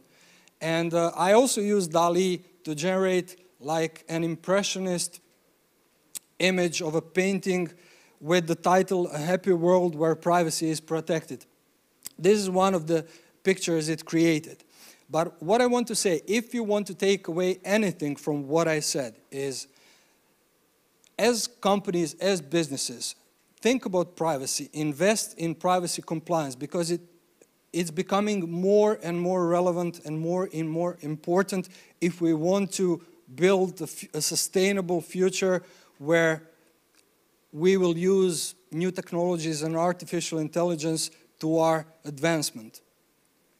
But there is also a cautionary note here. This is the first image that it created when I typed in a happy world where privacy is protected. So yeah, we need to be careful about what we do with artificial intelligence and really do it in ethical and compliant way, and it all starts with data. So I think if we shift left to where we collect data and how we collect data and how we use data, this is the place where we can make the most impact at this point and make sure that what we are creating, new technologies, new businesses, new use of technology, will be to our advantage. All right. So, yeah, thank you very much for being here. And, yeah, enjoy the rest of your stay here. Questions? Colleagues? No, everything is understanding. Yeah, if you want to chat about privacy, I'm going to be here for the rest of the day, and I'm not going to bore you to death. I promise. No. Thank you very much for this moment. We are continuing with our conference, I believe, every day in media, among ourselves, we listen and talk about climate changes and that they affect all segments of our lives. But whether you wondered how much this climate change cost us, each individually. Duško Radulović, founder and CEO of Climbing, will tell us how much will climate change cost you. Duško. Okay. Floor is yours. Thank you. We are waiting to find out how much. You'll see. Hello, good afternoon. I hope you got a cup of coffee, all of you, and I'm not going to bore you. So behind me we are going to have a video, but relax. I'm not here to scare you about climate change. I'm not Greta or from hers, let's say, community. I'm here presenting scientists. I'm here presenting an application called Climatic, and application which was driven by a few of enthusiasts, myself, my colleague Alan, and we discussed about that in 2018. I said, hey, come on, maybe we should do something about it. Maybe we would like to know actually my asset, my home, my property. Can it be somehow calculated if there's drought or forest fire? What is the actual risk of that hazard on my property? And that was actually the year everything started. We got several applications. First of all, it was sea level rise, then that was temperature rise, and after that, well, we got lucky also. The legislation just followed us. In 2018, 19, 20, and 21, nobody understood what we are talking about, actually. When we said we want to calculate how much this will cost you in 2050, for example, this hotel, is it really profitable to build a hotel on this side, or maybe you should just move forward for 1 kilometer?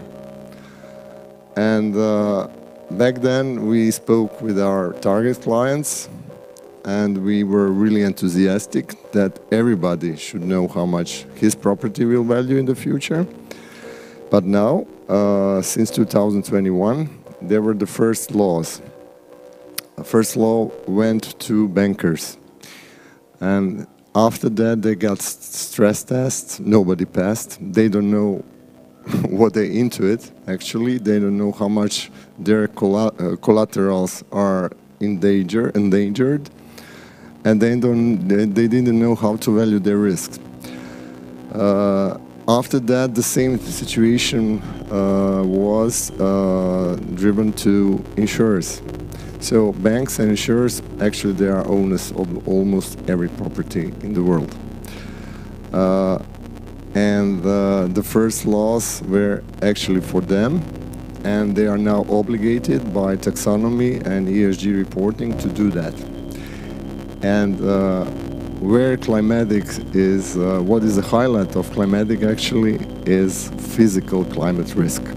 So when we talk about climate risks, physical risk is something that happens because of the hazards, physical nature hazards. Climatic right now is calculating 8 physical hazards up to 2,100 on each geolocation in the world in radius of 10 meters. So actually for this complex of hotel or some dependance or apartment near the hotel, it could be different climate risk for those assets. And that's also the question, which investment will be in the future more profitable. For example, if you are buying a house here in Adria or Zadar, or maybe island of Cres or Kirk, and all of them are costing around 300,000, 400,000 euros, but actually you are buying property for life, or at least 20 or 30 years. Wouldn't you like to know how much this will actually cost you? It's not only the price which is right now, it's a future price or cost you are going to have in that property. So the problem, as I said, was for insurers and the bankers, but what we did, we developed SaaS and SaaS application, which is for everyone. And those risks should not only be for the rich ones, I said. It should be actually for all of us. So it's a B2B and B2C application. Right now we are now working with B2B sector. And this application is a solution, and it's plug and play. It's really user-friendly. It's really simple.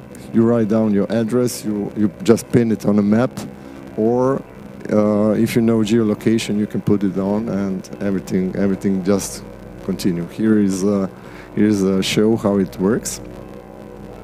And for now, we did, let's say, many of assets inside of it.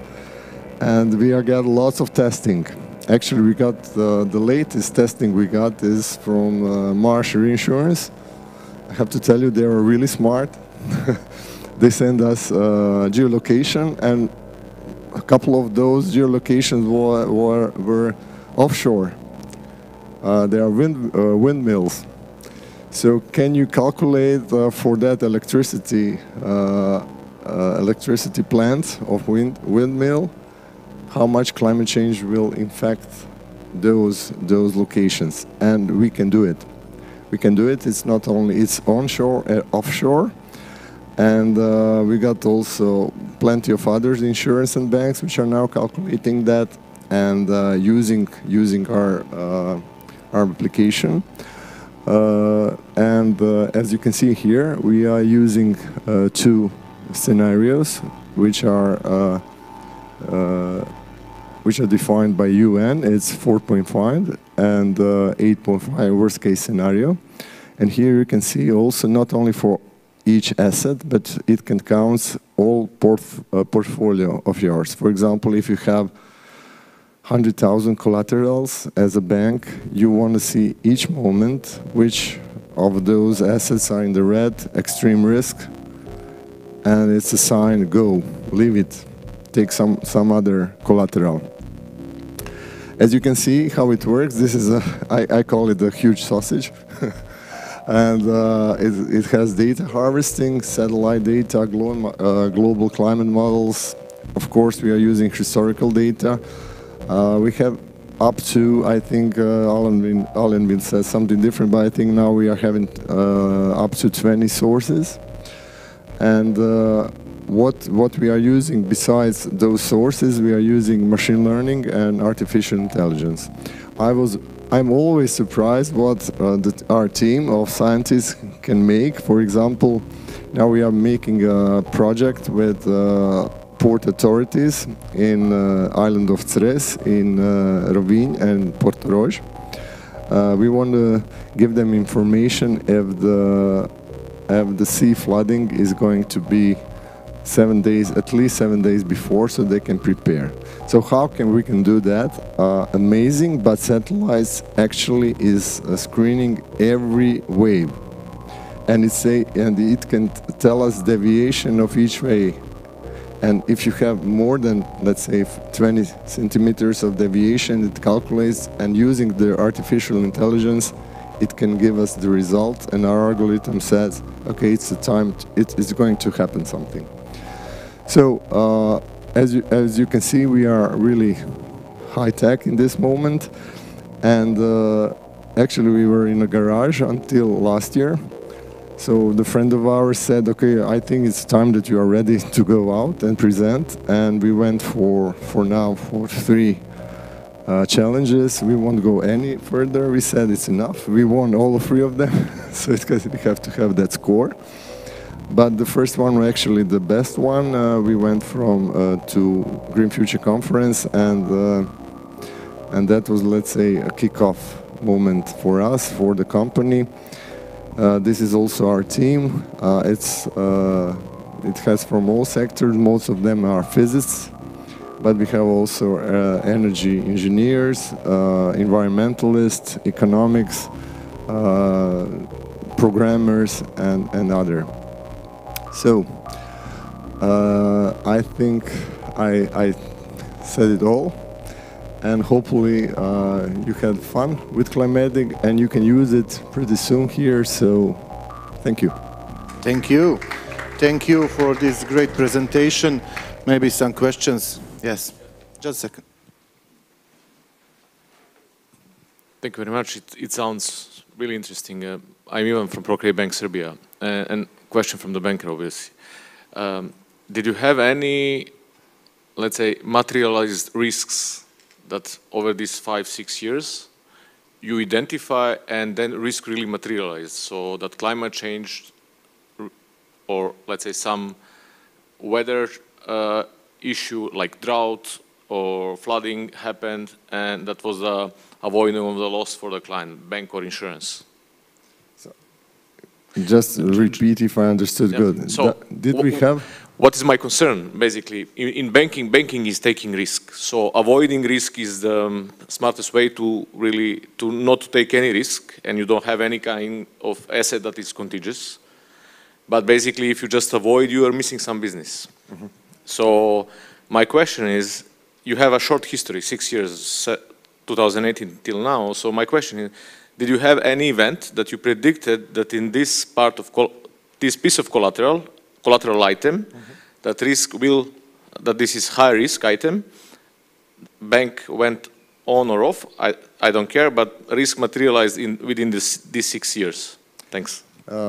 Okay, I hopefully understood, but I will, tell me if I'm wrong. So it's more about testing. Are we doing right? Am I right? Yeah. So up to now, we have, my colleague said 92, I said 94% of that event will happen sooner or later in the future in about period of 6 or 1 year. So how we did that, as you saw, we are using 2 UN scenarios, and we are making calculations and predictions what happened in the past using those scenarios, not actually events. So we had in Croatia, we had very bad flooding at Gunja. It was in Slavonia area. And our platform was, it says 1 month earlier that happened, it will happen. So that was amazing, we were really astonished. But the future events was also, we had it last year. So someone from our Department of Physics said in April, don't go this summer to France and Spain, it will burn. Because why? It's so forest fires, if you remember. But it was really dry period of time, very dry, and there were lots of winds showing. So all that calculation, that because algorithms is making from several hazards and have several influences. So it will burn. So it was, let's say, 3 or 4 months before. But actually, we can calculate each physical risk for in the future in that year which is going to happen. For example, if you have a tornado for 2045, it calculates how much days will have tornado in that year. So you can see it on the side. That actually insurers like to have. So we are giving that information, not only that, let's say, cumulative results, but also we said raw results. Did I answer? Yeah. Okay. Thank you. Everything is clear. Mr. Duško, thank you very much again. Now, one nice lady, Ms. Alma Stanic, Regional Business Development Manager at Labris Consulting, will tell us about revolutionary marketing strategies, mastering customer experience. Floor is yours, please.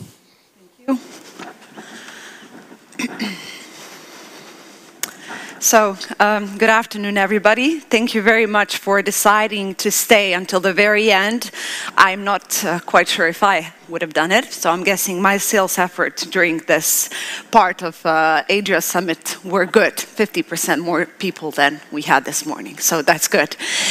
Great. So today I will be speaking about the revolution of the marketing strategies and how to actually master the customer experience, which is in the core of the values of each and every brand today. Before I do, please do let me just give you a short background about myself personally. So as announced, my name is Alma Stanic. I'm the Regional Business Development Manager for Labris Consulting.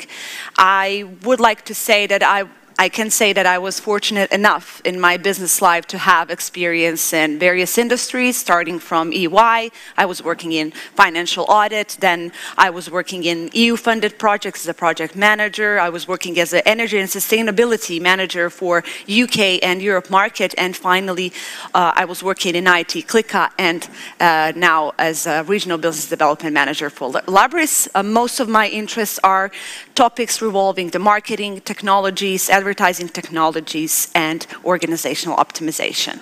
Now, a bit information about the company itself for those of you who did not have the chance to interact with Labris.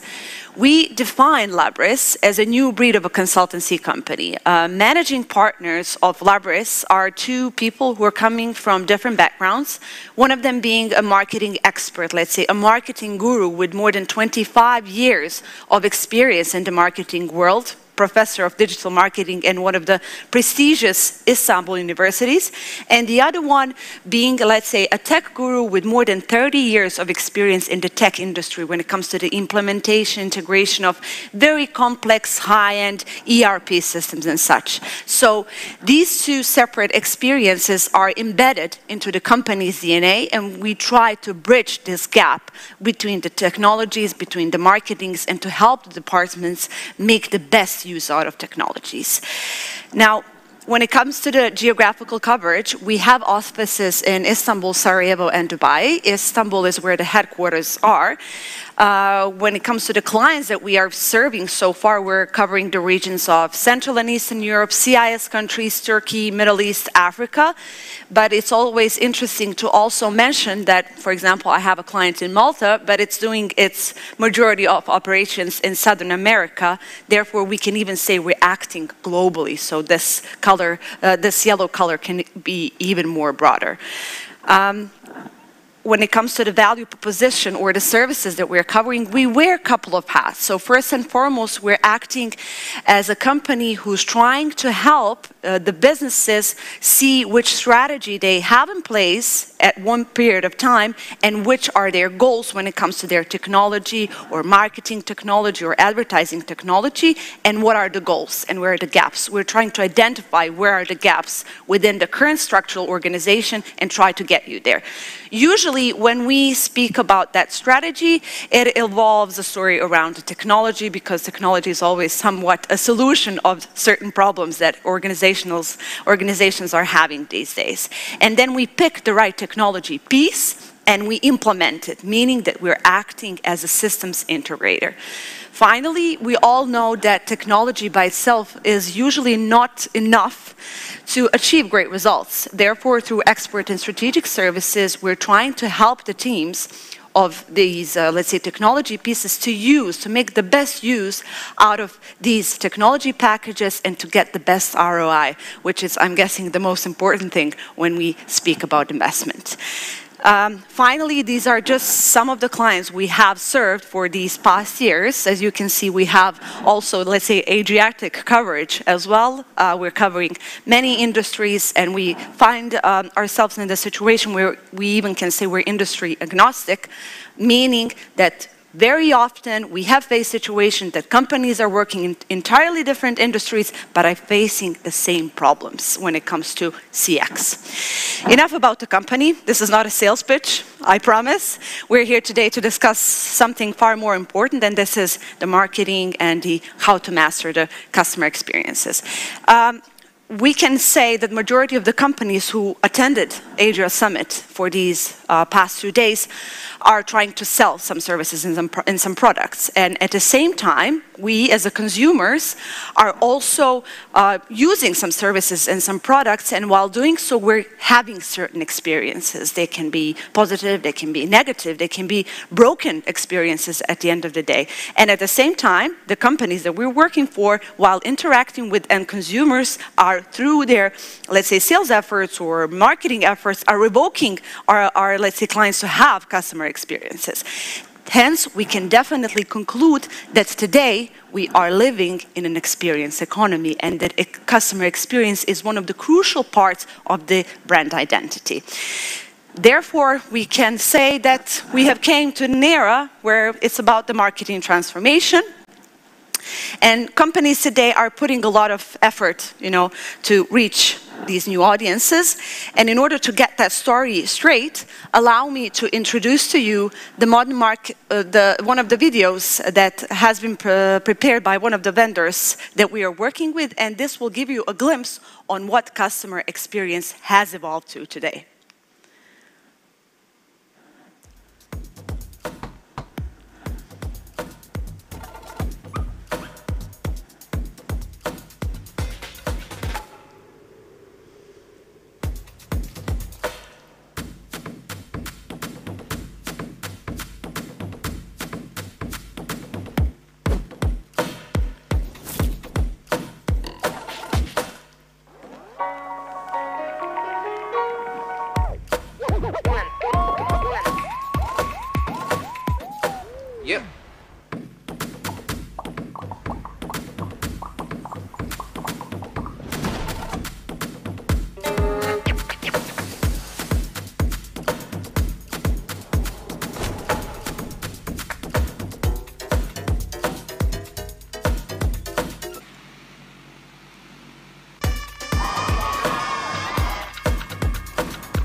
So exactly, what are we waiting for? What are you waiting for? We're waiting for people to decide. We're waiting for people to choose our services and our products and to start these conversion rates and to get them to have these seamless customer experiences.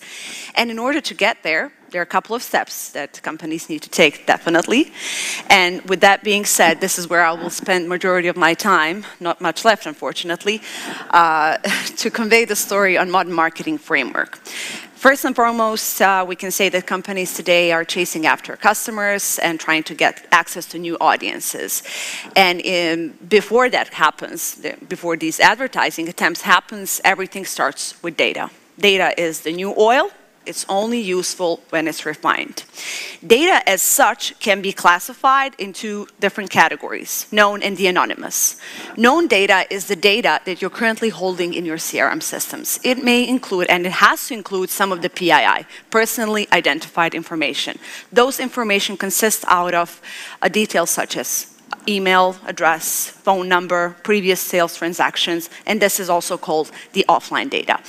Now, when we speak about the online data, this is the biggest struggle of the marketing departments and, let's say, other departments as well, to convert this anonymous data into known data and to get the conversion rates going up.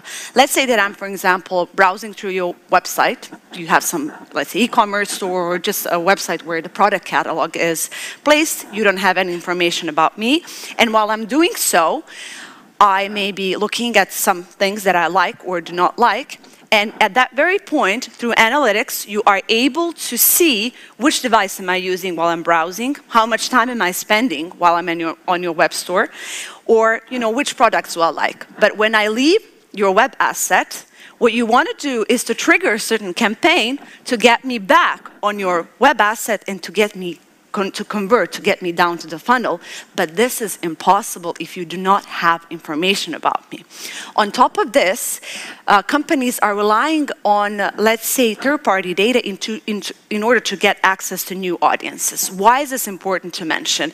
If you remember, in 2015, Apple has restricted the usage of the third-party cookie as we know it. Firefox followed this decision very fast afterwards.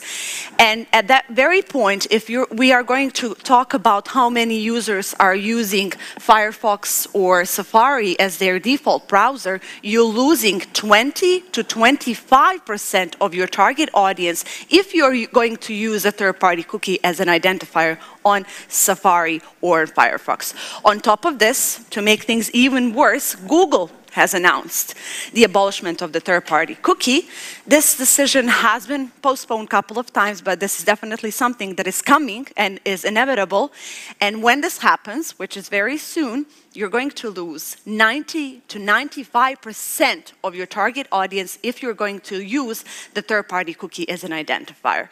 Hence, it is crucial to start owning your own data on the first-party basis, to start building your systems and collect the data wherever you can in order to get access to new audiences. When we speak about audiences, it's also important to mention that marketing people are usually after segments. Segments are based on demographics, information such as income, level, gender, loyalty status. Let's say that I'm the gold member of a certain brand. And as such, I want to be using privileges, discounts, coupons. And I visit the store a couple of times. You may notice that I like certain type of dresses. But if you really monitor my behavior, you may notice that besides of being let's say, a woman of XY years with certain level of income, I'm also a mother and I'm a wife. Therefore, you can trigger campaigns for advertising to show to me children toys or a watch for anniversary for my husband. So you can use my persona into 3 different categories and get me to buy more. And once you collect this data on the first-party basis and build up your system so they can have more and more information about your clients and track their behavior, then we push this data into tools for marketing automation, and we then speak about the omnichannel experience. It's important to distinguish 2 things when we speak about the omnichannel experience. Many brands today are using email, SMS, Viber, WhatsApp, instant messages. But the question remains, are you using this in a synchronized manner? Are you able to track and see which channel is your client leaving and on which channel he prefers to be touched upon or to be communicated, and to continue this conversion based on their preferred channel of communication in order to get the conversion rates going up. The other problem here that we have encountered with our clients is that different departments use different kind of tech solutions, and there is a problem of not enough data flow between the departments. So for sales department, I'm one person, for marketing department, I'm second person, and for customer care, I'm the third person. So let's say that I had a very bad experience with your brand. I called up the contact center and I say, I do not want to hear from you ever again. Does your marketing department really want to trigger any type of promotional campaign once, or if it has this information? The answer is no, because you'll be wasting money. Therefore, it's also very important to get the data flowing between one and another department, and today there are tools that can help you to get this unified customer experience management in between the departments. Finally, if you are to collect the data on a first-party basis, really track what your consumers, prospects, clients are doing, get them to have the nice customer journeys which are in the best interest for your business, I'm definitely sure the engagement rates will follow. Thank you very much. 42 seconds. Dear Alma, thank you for this great presentation. I hope we have some questions from audience. Any questions? Any questions? No, you were clear. Thank you very much again. Thank you once more. Thank you. The honor to close today's program has Bojan Kočev, director of Shortify. He hacked the algorithm from use to sales with short video. What does it really mean in practice? Bojan knows more. Bojan, welcome. Stage is yours. Hi, everyone. Thank you all for coming to the presentation. Thank you to Zoran for inviting me and the whole team for the organization. I've been to 2 conferences so far, one in Israel and one in Serbia. And to be honest, I wasn't really happy after I came home. That's why I divided my presentation of why am I here and why are you here? I mean, why am I the chosen one to stand on this stage? And why are you the ones that could have been in the swimming pool and decided to watch me? That's why I split the presentation in who am I and why I am, to justify the first question, and what can I do to explain my company, and then what can you do, why you need to do it, and how can you do what I do for your business or service. I think that you're here to learn about short videos, and what I'm going to talk about is short videos, Reels, TikToks, and Shorts. So when you come back home on Monday to your houses, if you're a creator, or to your companies, if you're a company owner or employee, to use these techniques to grow your brand and your marketing strategy. I'm going to first talk about a bit about myself, hence the who am I part. I'm Bojan, 24 years old, from Veles, Macedonia, a small town but with a great entrepreneurial spirit. Most of you may have heard about that town for different reasons, hence the ban from Facebook that I have on my Instagram account. And I've been working for the past 10 years on anything from video, affiliate, CPA, PR, political news, etc., etc. But my love has remained for video editing and making videos for the past 10 years.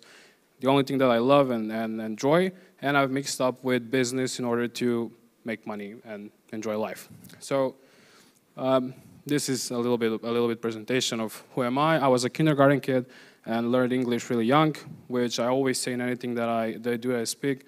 Learn English is the only way you can succeed in life. Some of my earliest websites and the AdSense revenues. But to stick with the video content and video agency, how I end up in video is by traveling and by recording videos and vlogs every time I went somewhere and making them for social media. First it was YouTube, then Instagram, Facebook, etc., etc. And 10 years ago, no, sorry, after 10 years of making the first video, or 8 years after making the first video, I learned that you can actually make a career out of it.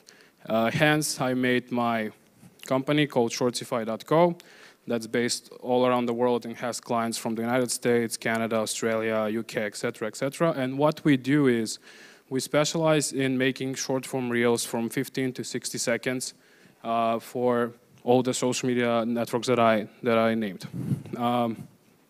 We work with some really high influential people such as My First Million, the podcast, Kevin O'Leary, HubSpot is our client, Morning Brew, Dango, Matt Gray, etc., etc. And in the past, and our existence is 1 year and 8 months. We have done about 500 million with a B, 500 million views, and we're managing around 5 million subscribers. So we can actually make an impact in the world with that kind of amount of people. Sorry for my sweat, but I'm really nervous. So how this all started and why did I choose to do it? And this is going to be helpful for you because I believe in that my company will run for at least 10 to 15 years, or I will be able to sell it in the next 3 years and move to Monaco, because that's my goal. The first, why I stick with it is because right now, if you open your phone, if you open your Instagram accounts and YouTube accounts, short form is the video format that's presented to you the most. It's pushed by the algorithm. Hence, how I hack the algorithm is just figure out that these big companies 2 years ago, all at once, because they talk and they do the same techniques, they decided to do short form content for all on the phone, so you can see it full screen. That's the first thing why that content is so pushed to you all the time, because short form content is the only content that you cannot minimize. You can minimize Netflix, you can minimize YouTube, long form you can minimize even Facebook videos, but you cannot minimize TikTok or Reels or Shorts, and they can present you the ads, hence how they make money and how they make revenue. I'm a bit faster than my presentation, but it's all good. These platforms have the agenda of them is to kind of slow down on the pictures so they can keep your attention for longer and longer period by watching reels. That's why we always scroll down and scroll down and scroll down until we find a good video. Can I ask the media team to fast forward a bit because I'm a bit faster, or no? Can you? Thank you. So I can speak with and actually show you what I mean by it.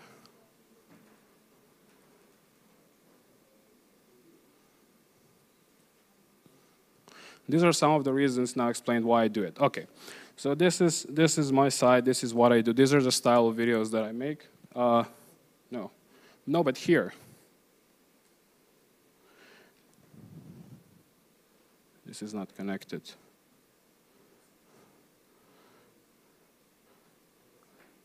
Može da premotaju malo, kao što mi je tu isto.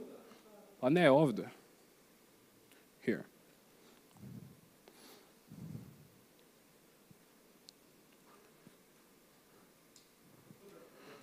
A kao što mi je ovo dole, nek bude isto i tamo.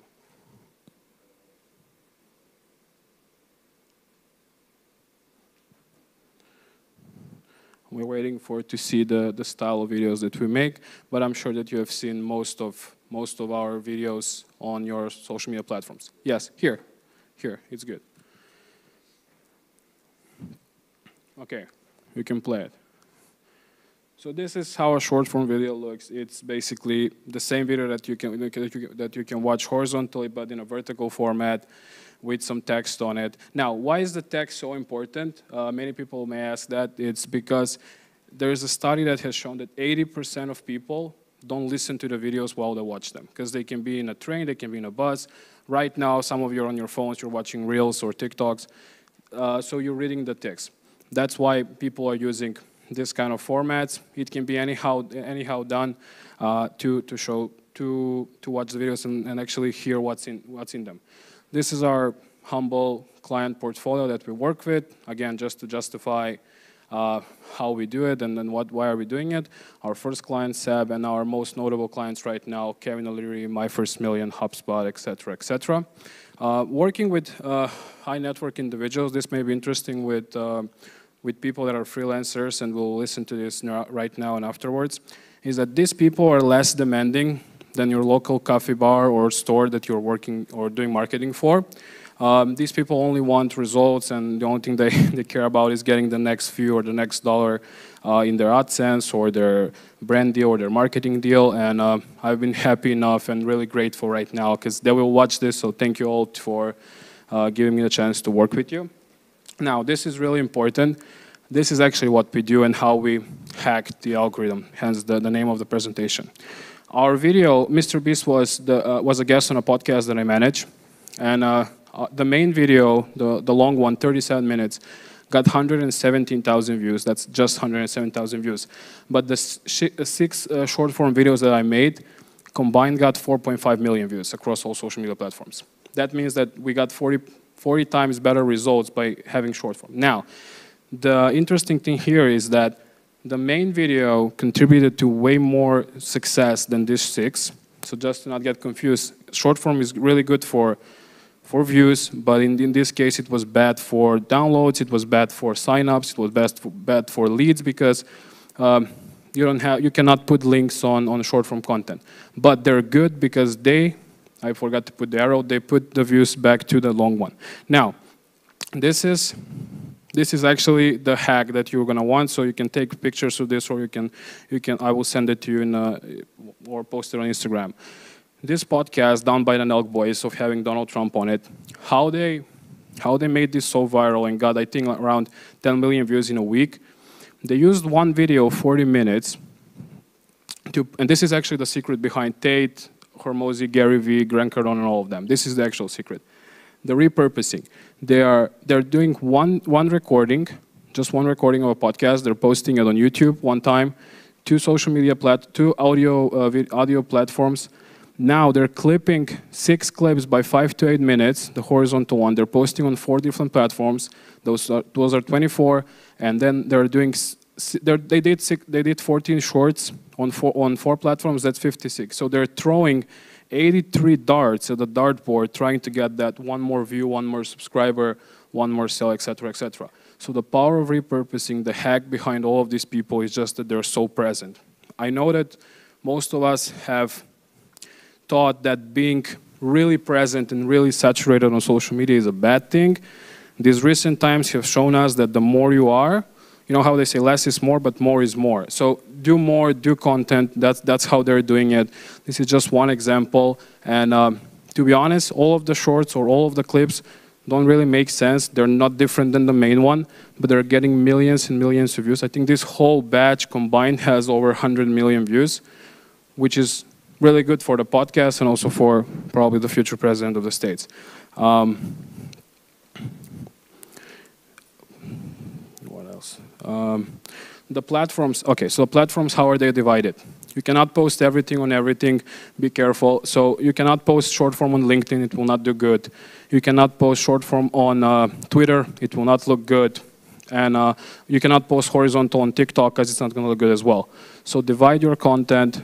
The clips go to 4 platforms, YouTube, LinkedIn, Facebook, and Twitter. The shorts, the vertical ones, go on YouTube Shorts, Reels, Facebook Reels also, and TikTok. Facebook Reels is something that no one talks about in this space. I'm not sure why, but Facebook is the biggest platform in the world and has the most users, so utilize Facebook as well. Post your videos on Facebook and all the other social media platforms. So now it's the time for your part. Probably I won't sweat this much for your part, but why are you here part? How can this help you and how can you start doing this and why you need to do this? Now, why you need to do short form content for your company, brand, if you're an influencer, traveler, social media person, etc., etc. It's because it's the biggest and most pushed content placeholder on social media right now. Meaning that all the companies are pushing it, all the companies are giving the most views to it. If you open your phones right now, you can see that on Instagram. You have to scroll past couple reels before you see your friend's recent photo or a quote or anything. It's all reels. It's all done through video format. Hence why they changed the plus button on the middle to a reels post. And also for YouTube, YouTube is doing monetization for shorts right now to get people off TikTok and Reels to go to them. They're all fighting of who is going to get the biggest audience for short-form content, and by that we can all figure out that they're fighting for audience for short-form content, meaning that short-form content is going to be the biggest and the best platform for the best content placeholder for the next couple of years.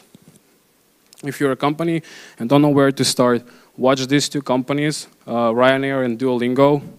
They're doing an amazing job on TikTok. 2 million followers, 6.6 million followers on Duolingo. They're really doing good. Some creators to follow from all around the world. Mike Istok and Patel. They have the newest trends, always up to date. Reliable information, tricks and hacks, well-explained tutorials, and they're really transparent. I also do this. I'm not an expert in anything. I know a thing or two about what I do, but I always follow people that know more than me, so I can use the newest trends and to get, either to get clients or to get views on my videos. These are the short form videos that you can create. Now, if you're a creator or a business, you have different style videos that you can make. If you're a creator, or if you want to become the next Instagrammer, the next TikToker, the next YouTuber, don't hesitate to start. Right now, especially with the introduction of ChatGPT, it has never been easier to become a creator. Yes, the market is full, there are a lot of people doing it, but if you're unique, you have a unique hairstyle, you have a unique color in eyes or makeup, you can make it as well. Quick life hacks, 60-second recipes for food, fashion lookbooks, gym routines, quick beauty tutorials, etc., etc. And as a business, customer success stories, meet the team, product unboxing, raw testimonial, how-tos, answer questions videos, and audience challenges. A lot of businesses are using short-form content, and so can you. And as a creator, there's not a better way to do it right now. Just sit down, film videos, and post every day. If you're asking me how many videos you should post per week, per month, I always say post 1 a day. If you really want to be present, post 2 a day, but I would recommend to stick to 1 a day. You will never saturate the market. There are so many videos posted and you're just one fish in the sea and you will never saturate the market. Trust me on this. All of the TikTokers that you know, like Charlie D'Amelio and Addison Rae, they post like 5 to 10 videos a day for a reason and have hundreds of million followers. So if they can do it, so can we in the Balkan region. Now, as we're waiting for the how to start this, I will say, if you don't know anything, I really love ChatGPT. I know that I'm not about AI, and speaking of AI, but use ChatGPT for any idea that you need. I've integrated ChatGPT in my company, and I've done amazing results with it. Now, what's so special about short-form videos? People that have used Facebook in 2012 or 13 or 14 know how much Facebook really loved us. I was really young, but people know this. How much Facebook loved us and gave us reach percentage when we were using it on the pages. You can get up to like 16–20% on your reach. So like with a 10,000 liked page, you can have a lot of traffic on your website. Right now, short-form content is doing the same, but better. So Instagram is giving you 20% average reach rate, or up to 39.46% with Reels. This is an example of Nike, one of my favorite companies, doing one post with Kevin Durant, one of the biggest basketball players in the world, getting only 150,000 likes on a photo and 430,000 likes, 3 times more on an event promo video. Like imagine signing Kevin Durant and getting 3 times less than the video that you posted. TikTok, on the other hand, is giving you 118% average organic reach rate. This is crazy, and that's why you have to try more and more, because you will not hit this reach rate every time. It's impossible. Sometimes the TikTok shadow ban can hit you, or the bans can hit you, and you will not get a video viral for the next month. But trust me, the shadow ban really quickly goes, and you will be able to retrace back. YouTube Shorts is my favorite. I know it's not the most popular opinion, but it's owned by Google. It's the biggest company in the world in terms of social media. Most users on a video platform, they're like 1.4 billion, I think, or way more, recommending the long videos. So this is something that YouTube introduced. If you're doing not just shorts, but also long videos, YouTube is now, if a short video from your channel goes viral, they will recommend new videos, new long videos to the same audience like 1 or 2 days after. It's the easiest CTA to lead navigation, because short form can bring people to long form. Then long form, you have the description, links, subscribe, etc., and you can make good money on it. And then YouTube is the only platform right now. TikTok pays, but YouTube pays way more. It's like $90 per million views, which on short form you can do. Some of my clients make up to $20K a month from short form and long form together. they're doing a really good business with it. And also YouTube Shorts, if TikTok gets banned in the States, YouTube is going to be the next thing for every creator to move to. Now, I know you're probably confused because I speak everything and a lot, but I will simplify things now. There will be 5 ways on how you can start implementing short-form content, how you can start editing or doing them today. So not Monday, not next month, not next year, but today. And it's really simple. Short-form is the content that you can make without hiring the biggest people, without hiring the best agencies.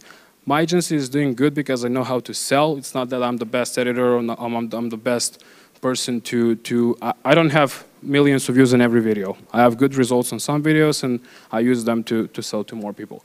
But right now there will be five ways.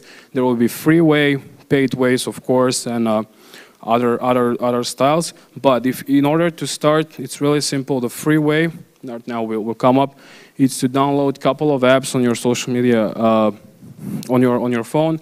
Apps like CapCut, yeah, there it is. So apps like CapCut, it's for cutting videos. It also has templates that you can use.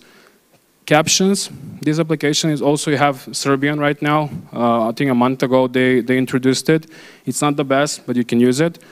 And ReelC, this is a new app I found like a couple of days ago. Reels, you know all the social media, all the videos on Reels that you know that are done with cool sounds or cool, like let's say the Habibi come to Dubai, for example. You have all the templates there that you can use. You just choose your videos and it automatically creates the video for you. I added the ReelC afterwards, so it costs like $3 or $4 per month or per week, but it's not a lot if you want to invest in your future. The mentor way is hire someone to prepare a plan and teach you how to edit. Not talking about me, hire a person you know that can do good for you. The freelance way, all your TikTokers that you know in your town that you think are foolish or you think that are wasting their time on making stupid TikToks, trust me, they're the future. They know how to make a good viral video, so hire them for your company or for your brand. They will help you. The production way, if you're a serious company and have the budget, I would recommend, if you want to keep your brand clean at the highest level and have good quality, hire an agency, hire good videographers to make the videos, hire good editors. Right now everything is a chaos, but in a few years, quality will again be appreciated. The in-house way is also free way because all your employees that are related, not talking about brothers and sisters, but that are related in terms of marketing, ask them to make TikToks. It's going to be fun for them, have it as how they call it, as a team building thing, have every employee record videos for you, record shorts for you, record stories, make them involved in the company. They will love you more because they will love the company more. If you ask me, I will also, I will put here, I didn't put, but find editors on Upwork and Fiverr. That's where I started. That's how I started. You can find really good editors there. You have people from all around the world. I hired more than 10 people so far from Upwork and Fiverr. They're really doing good. If you explain exactly what you want, they'll make the video for you, but you will have to record the videos. This way, with some of these apps, you can hire people that will shoot and that will film you and also edit the videos for you in one service. CapCut is the best app for video editing. Don't search for other apps. If you have other apps, I'm not saying delete them, but CapCut is the best because of the templates, because of the text, transitions, and you can become a good editor in the next, like 3 or 4 days just by using CapCut. I've seen this also with the summit. Most of the videos and the reels were created on CapCut, so they were really good, and I really like them. What else do we have? This is way longer than I expected, but for the second part, the mentorship thing, just as an advice, if anyone wants to reach out to me afterwards for anything related to the mentorship, just text me. I will have the Instagram later. I will tell you all the secrets that I know after, when I'm not on stage and I'm not sweating this much. Why is this so long? Yeah, it's my first time, sorry. No, life is not short, you just gotta do more. But this is, okay, you're gonna appreciate the apps and what I did. Okay, what can I check my notes? Okay, here they are. Okay, so these are the tips that I learned so far from my career, and how you can try it as well, how to do it. Post at least 100 videos before deep analyzing stats, and by deep analyzing stats, I mean those meetings that we have in all companies or in your head saying, oh my God, we're going to fail because we have 35 views for 5 days consecutive. Post 100 videos and then check and see it and see this video was working, this video was not. Give it 100 chances. I've tried this. I only sell packages for clients, only sell packages for at least 100 videos. That's how I know it's the truth. All platforms are important, milk them all. Don't listen to the old saying, Facebook is for old people, TikTok is for babies, Instagram is the best. No, they're all good. You never know where on or which platform you're gonna sell the next ticket, the next car, the next product, the next service, etc. Or where you can find your next boyfriend. So use all your platforms. Quality is not always a key factor in getting results. This means that don't hesitate if you have not the best phone or the newest phone, or if you don't have a $5,000 camera. Start recording, start shooting today with the phones. Sometimes the clips that get the most views are shot by a microwave. So, use anything that you have. First 3 seconds are the most important. This is called the hook or the scroll stopper. We scroll, we scroll, we scroll. Analyze which videos you're actually stopping and watching. So go into your history of liked videos or saved videos and see which videos you actually watched and stayed. Can you bring back the... Okay, they cannot. I will lead it from here. So keep it dynamic. For the showstoppers, these are things like, oh my God, you won't believe this. Hey, stop. This is new. Action, attention, something like that. But use ChatGPT for this as well. Keep it dynamic. Medija, možda vratite malo na crveno. Ok, ne, mora.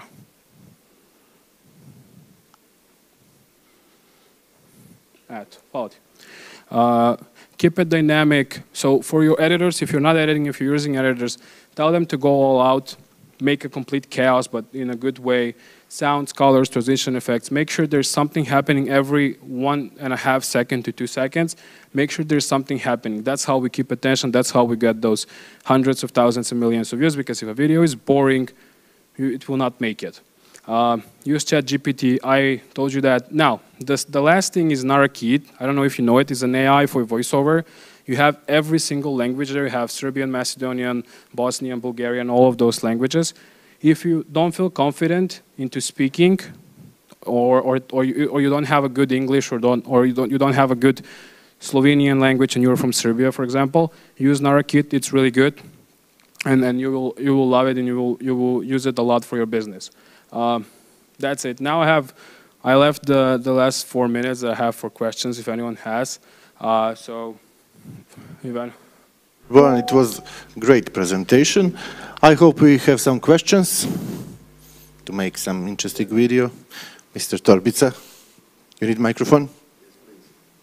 Just a sec. So, when and where do you begin to work in internet? I know one story about butterfly and what's happened when butterfly in one part of the world and what's happened in the other part of the world. Okay, I know Zoran probably introduced me to most of you that I worked on something else. I'm not really confident in speaking about my first businesses in front of a camera, but afterwards we can discuss it. But I was involved in some elections in 2016. I could only say that. And some guy with a yellow hair became a president.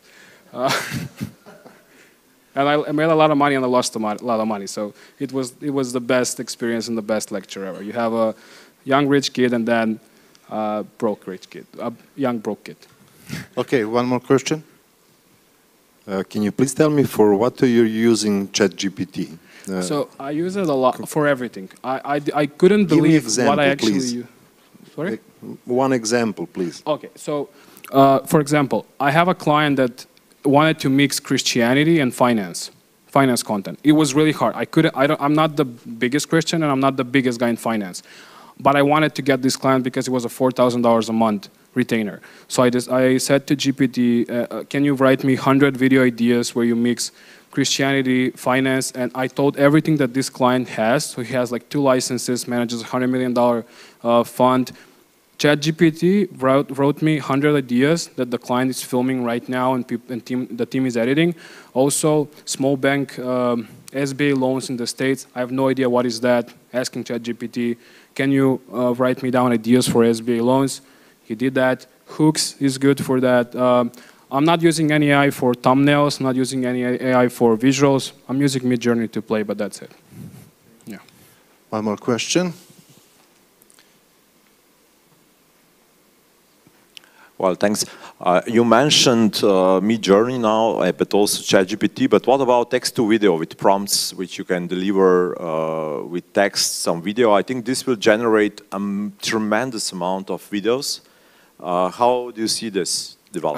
Okay, this is a secret. I'm working on my own AI platform. I pledged 3 months ago, I pledged 100,000 euros into a platform. Me and my partner, we're doing a platform where you can order a video for your needs. And we're going to do the script idea, the filming, this is what you're asking. So a platform that you can do everything. Yes, we're going to have a platform where you say, I want a video about a summit in Croatia. We're going to be the ones that do the script. So ChatGPT does the script. Narakit does the voiceover, Synthesia or any other platform is going to do the visual, yes, and then our team is going to do a bit of editing on top of it because you cannot always, do the best. So we're hoping that will succeed, but right now it's just a burn in my pocket so far. Hopefully it will be good. One more question. Just a second. It is interesting team, yeah. Hello. How old you were when you created your own company, and what is your plan for the future? My company and finance stuff is a bit weird. I'm not going to talk about that because I'm based in 3 different countries and all of that. But I started working, I was 13. But I made this in September of 2021. And to be honest, it was called Blue Eye Vision, a really narcissistic name because of my eyes. I changed it 3 months ago. So 3 months ago was Shortify born. The website is going to be available in the next 72 hours. We're waiting for Jeff Bezos to transfer the AWS DNS servers. I want to sell my company for a couple of million and move to Monaco. Yeah. More questions? Yes, one more question. But about videos, please. I ask you when we are talking about your presentation, what is your angle of making shorts for the people who are in the owner of the companies for C-level, etc. Is it better to produce it by themselves or maybe to take some agencies or in some political also public? Really? You understand me? I don't know politics. That's right. Okay, so if you're a big C-level person and you don't want to record yourself on TikTok, go on some podcasts. Do an internal podcast, right? So like, I met you, Lester. You work in a bank, right? So there will be a good podcast about banks talking about finance, like a ProCredit podcast that talk about finance, how to save money, how to save provision, how to save taxes, anything that's advisable for them. Plus, if they make it successful, they can earn a lot from YouTube. So I would recommend that. But if the C-level doesn't want to be recorded, like the selfie or anything, then you can just go on a couple of podcasts that are small, get your team to chop it up and make some TikToks and shorts, and then it's the same thing. Plus, they will be much more free and casual in the speaking, because if you record them by a camera, it will not be the best. Okay, more questions? No, dear Balun, you were excellent. Thank you very much. Applause, please.